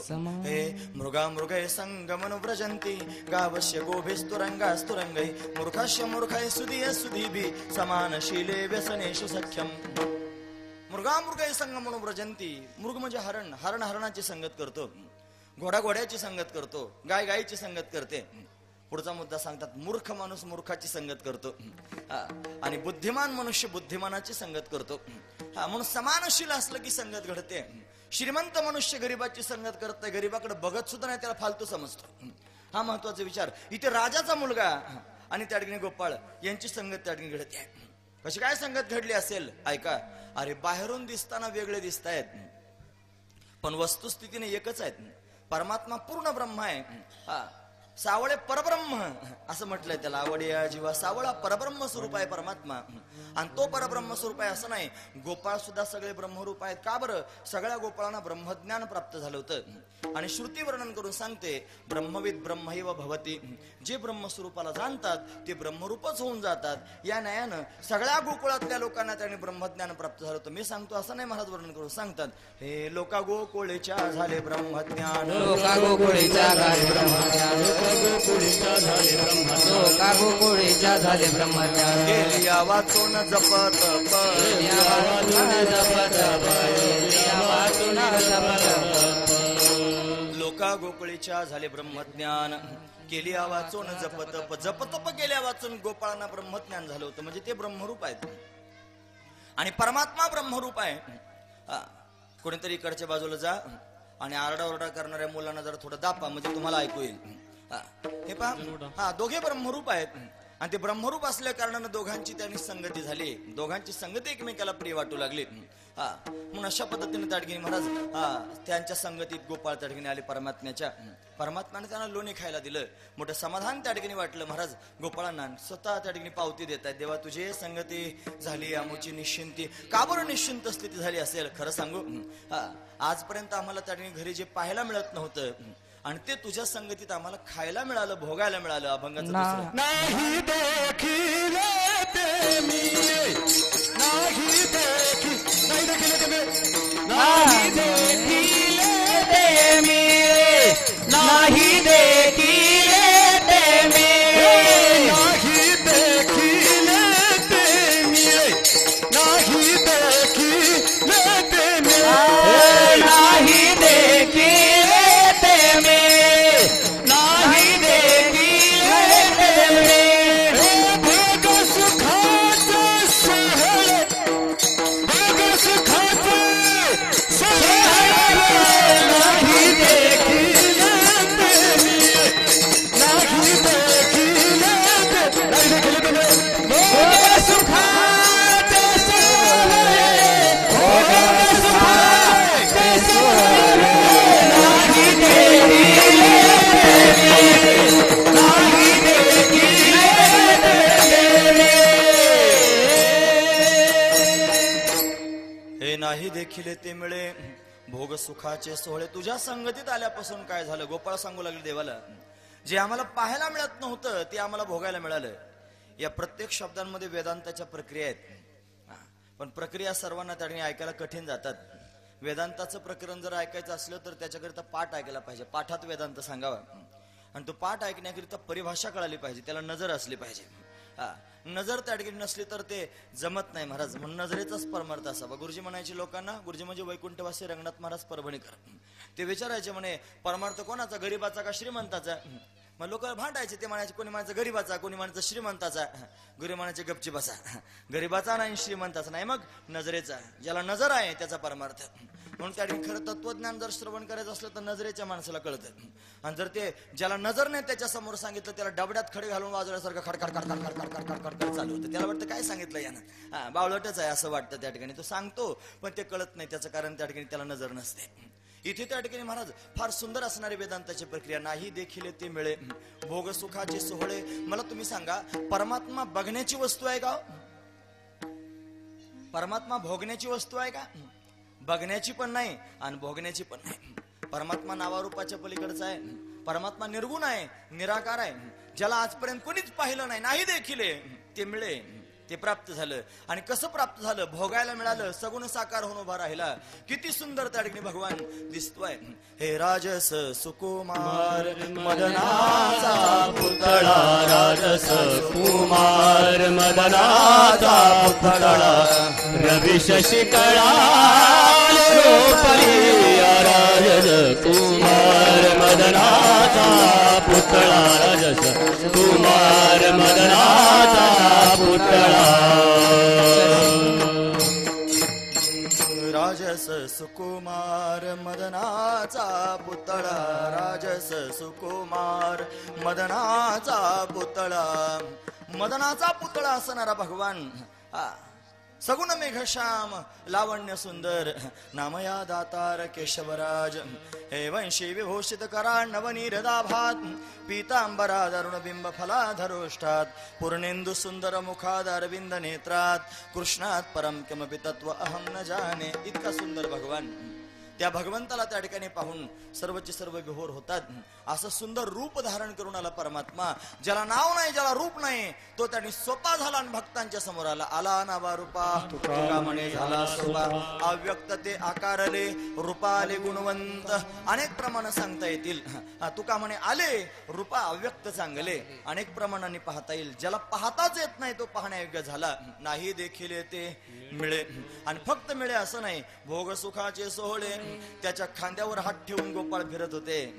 त्याच्याबरोबर उड्या मारत होते, त्याच्याबरोबर नाचत होते, त्याच्याबरोबर बोलत होते, त्याला पाहत होते. तो गोपाळांची खोडी करत होता, कधीतरी खेळगड्याने एकत्र जमवित होता, कधी आपल्यातून बाजूला करत होता. माझे गडी कोण कोण निवडा भिन्न यातून भेकड्याच्या मोडा काड्या ध्याडा व्याडा वळत या, असं त्या ठिकाणी भगवान करत होता. म्हणजे भोगायला मिळत होता. हा महत्वाचा विचार आहे. म्हणून अशा पद्धतीने त्या ठिकाणी गोपाळ वर्णन करून सांगू लागले, देवा तुझं स्वरूप पाहायला मिळत नव्हतं, ते तुझ्या या स्वरूपाच्या माध्यमातून भोगायला मिळत आहे. हा दिव्य असणारा भाव गोपाळांच्या अंतःकरणात प्रगट झाला. पुढे चला. म्हणे आजपर्यंत तुम्हाला कधीच मिळालं नाही का हे? मग घरी काय करत होतात? म्हणे काय नाही. घरी ताकाचे सरोवर, घरी ताकाचे सरोवर,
सरोवर येथे नवनीताचे पूर. ताक सांगता सांगताच 12 वाजले. आता तुम्ही घाबरे होऊ नका बरं. नाही तर मग तुम्ही लवकर यायला काय झालं होतं? आम्ही लवकर आलो होतो, 9:15लाच आलतो इथं मंडपाजवळ. परत गेलो तिकडे महाराजांच्या घरी बसायला. तुम्ही लवकर आले ते जास्त ऐकायला मिळालं असतं. आता कोणी घाबरवायचं नाही, लक्षपूर्वक आहे. आमचा एक नियम आहे, बरेच नियम आहेत ना, त्याच्यातला एक नियम आहे, जे लोक टायमावरून कुरकुर करतील परत त्या गावची तारीख घ्यायची नाही. त्या नावच लिहून घ्यायचं त्या गावाचं, की ह्या गावात परत जायचं नाही कार्यक्रमाला, का टायमावरून कुरकुर केली म्हणून. हा महत्वाचा विचार आहे. म्हणून कुरकुर करू नका. 5-10 मिनिटात मी थांबतो, लक्षपूर्वक ऐका. ऐकतात ना तुम्ही सगळेजण? असं आहे. घरी ताकाचे सरोवर येथे नवनीताचे पूर. आता एक मी प्रश्न विचारतो तुम्हाला, मला सांगा, ताक आणि लोणी याच्यामध्ये सार काय आणि आसार काय? सार म्हणजे ताक आणि आसार म्हणजे लोणी. सार म्हणजे लोणी, आसार म्हणजे ताक. तुम्ही एवढे चिंतेत पडले, तुम्हाला ताक आणि लोणी माहित नाही का? काय आहे ताक म्हणजे? काय आहे? आसार. बरोबर आहे ना? आणि लोणी म्हणजे काय? सार. सार. ताक हे आसार आहे आणि लोणी हे सार आहे. प्रपंचामध्ये त्या ठिकाणी जर गेलं तर तिथं सगळं आसार आहे म्हणजे ताक.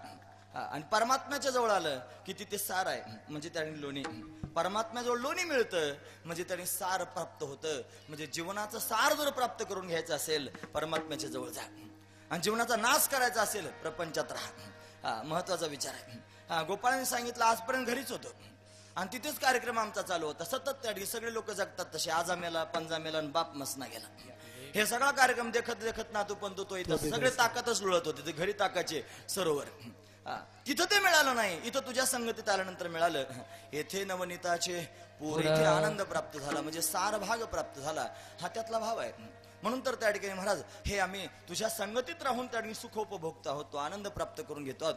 आता हे सुख उपभोगत असताना जर एखादा आम्हाला म्हटलाच की तू आता इथे भगवंताच्या संगतीत राहू नकोस आणि सुख प्राप्त करून घेऊ नकोस, आम्ही त्याचं ऐकणार नाही. आम्हाला हाकलून दिलं तर आम्ही परत त्या ठिकाणी येऊ अभंगाच्या शेवटच्या. तू का म्हणे आता आता तू का म्हणे आता तू का म्हणे आता तू का म्हणे आता तू का म्हणे आता तू का म्हणे आता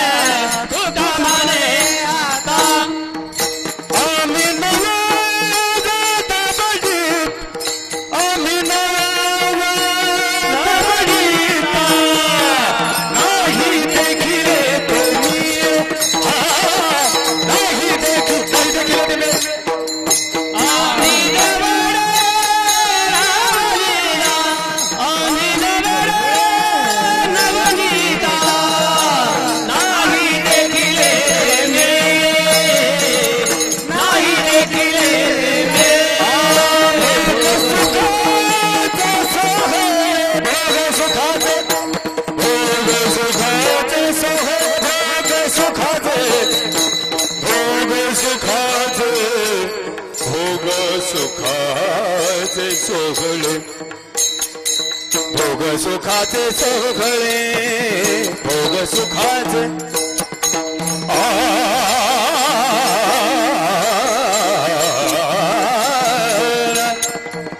भोग सुखाचे सोहळे भोग सुखाचे भोग सुखाचे सोहळे भोग सुखाचे सुखाचे सोहळे भोग सुखाचे भोग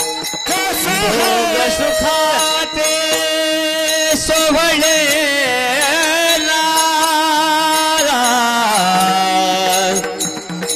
भोग सुखाचे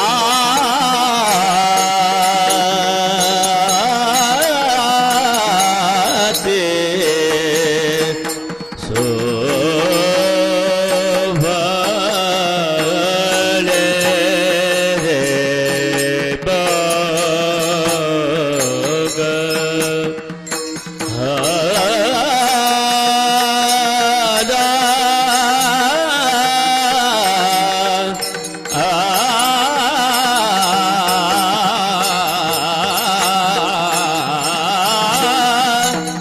भोग सुखाचे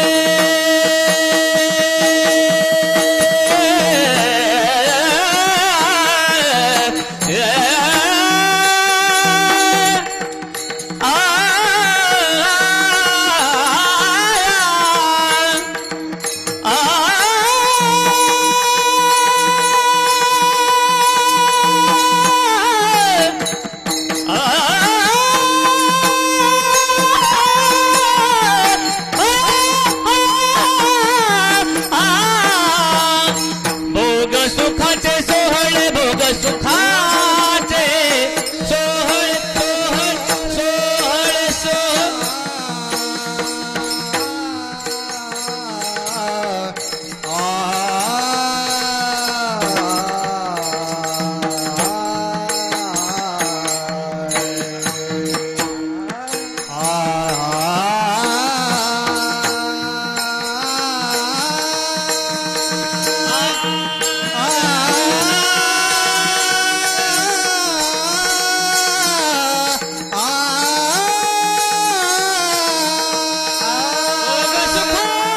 सोहळे सोहळे भोग सुखाचे सोहळे नाही देखिले नाही देखिले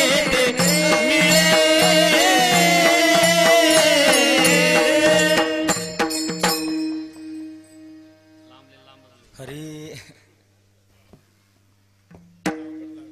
तुका म्हणे आता आम्ही नवजोदवडिता आम्हाला हाकलून दिलं तरी आम्ही जाणार नाहीत. त्याच्यातही भाव आहे महाराज.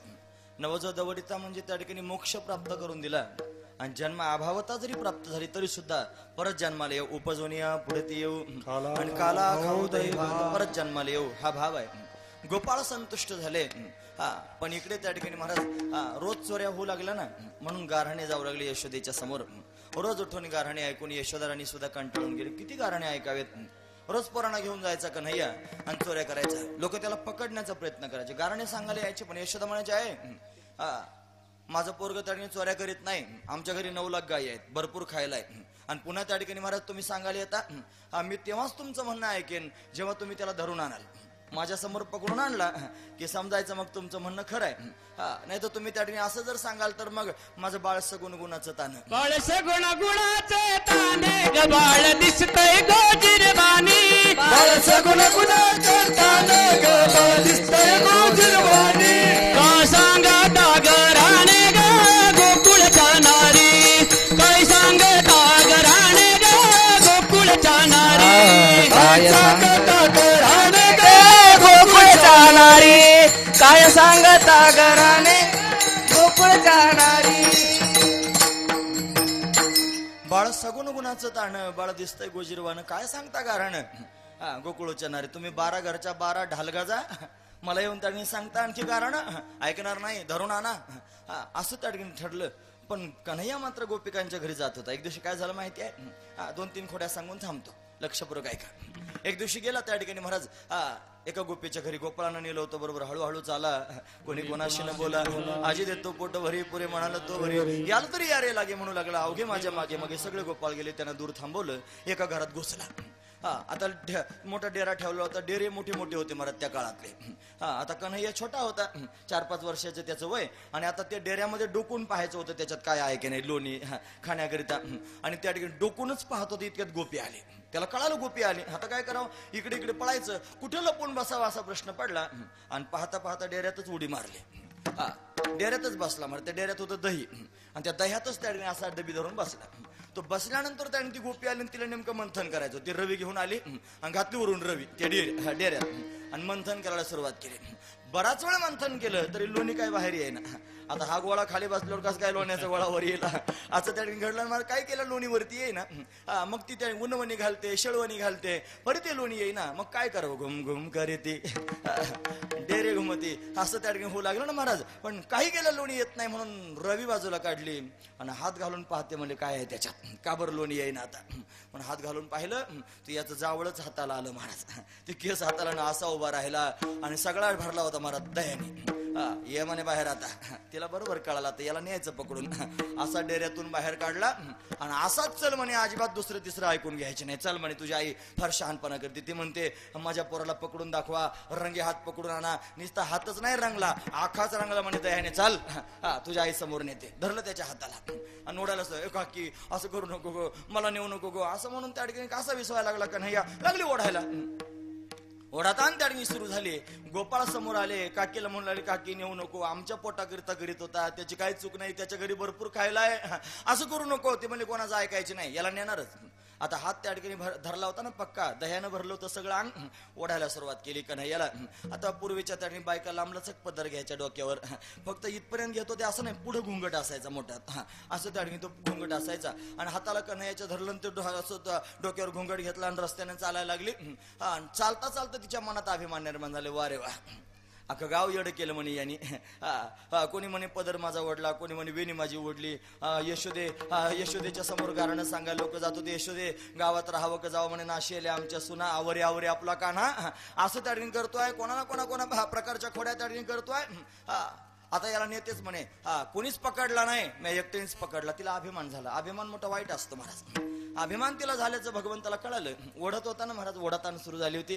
ती ओढताच त्या ठिकाणी कन्हैया म्हणू लागला, ए काकी अगं माझा हात फार काचला ना. ओढायला सुरुवात केली. तो जरा हात बदल ना म्हणे, थोडा हात बदल म्हणलं की ठीक आहे म्हणे, हात बदलते.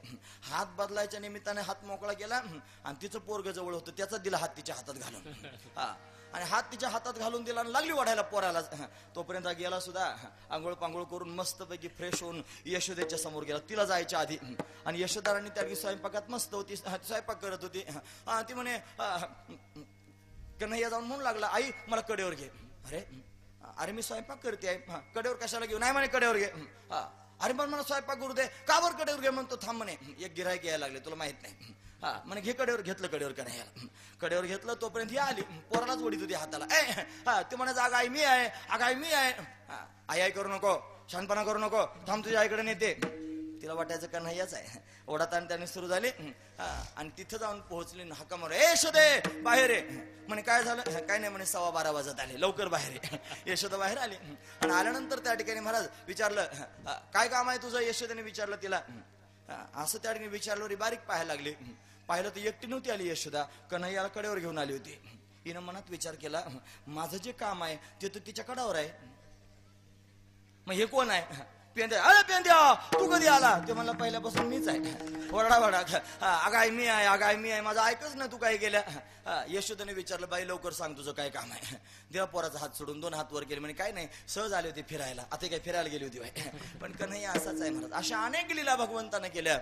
यशोदराणी समोर गारणं आली. यशोदराणी कंटाळली. कन्हैयाला सांगितलं, उद्या जाई वना सभे घेऊन गोधना. आता तू गाय घेऊन रानात जा. भगवान सगळ्या गोपाळांना घेऊन रानात गेला. तिथे अनेक प्रकारचे खेळ खेळला. तिथे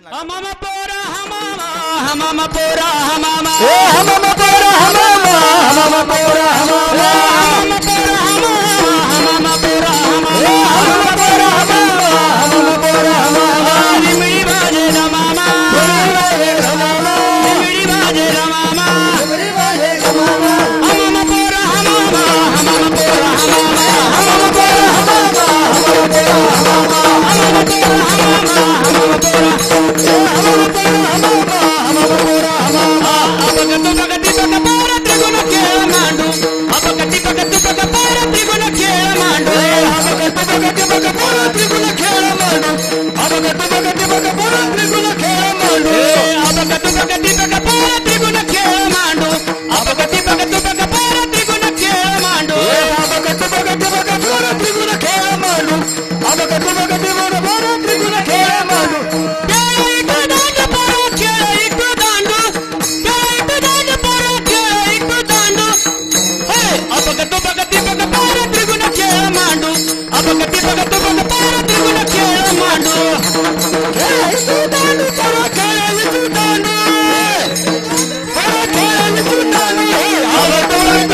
तू बघते बघ पोरा त्रिगुण खेळ मांडू खेळ विट्टी दांडू पोरा खेळ विट्टी दांडू भाऊ बोले टोला हानी घेऊ नको गांडू खेळ विट्टी दांडू असा अभंगच आहे महाराज अख्खा.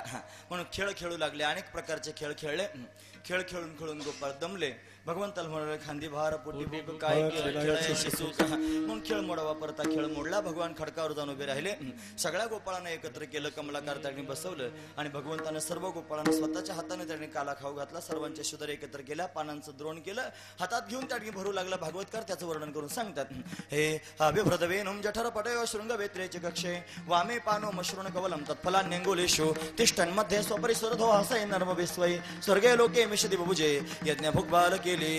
गोपाल कृष्ण भगवान की जय. भगवंतानं काला केला, गोपाळांना खाऊ घातला. सगळे गोपाळ संतुष्ट झाले आणि सर्वांना आनंद मिळाला. निळा मनेक्षराचा बुंद लागता पावे ब्रह्मानंद. सर्वांना ब्रह्मानंद प्राप्त झाला.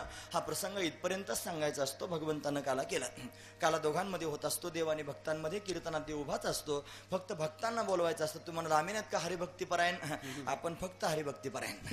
तिथं असले हरिभक्तीपरायण आपल्यासारखे जमत नाहीत. मग तिथं निका वैष्णव असावं लागतो. वैष्णव शब्दाचा अर्थ होतो अवघी देवावरी माया. ज्याचं सगळं प्रेम देवावर आहे त्याला म्हणतात वैष्णव. आपल्या मनाला विचारा, जरा तपासून बघा, आपलं प्रेम सगळं देवावर आहे का? नाही तर आपलं थोडं बायकोवर, थोडं पोरावर, थोडं घरावर, थोडं शेतावर, थोडं बँक बॅलन्सवर, सगळ्या दुनियावर प्रेम. म्हणजे एक कोल्हण 17 ठिकाणी गेलं असलं आपलं प्रेम महाराज. सगळं प्रेम कुठं देवावर आहे आपलं. ज्याचं सगळं प्रेम देवावर तो वैष्णव. आणि निका वैष्णव त्याला बोलवलं पाहिजे. कोण आहेत निके वैष्णव तुम्हाला माहिती आहे? नसला माहिती तर मला माहिती आहे. बोलू त्यांना, बोलवायचं का? ज्ञानेश्वर माऊली ज्ञानराज, ज्ञानेश्वर माऊली ज्ञानराज, महाराज ज्ञानेश्वर माऊली ज्ञानराज, महाराज ज्ञानेश्वर माऊली ज्ञानराज, ज्ञानेश्वर माऊली ज्ञानराज माऊली.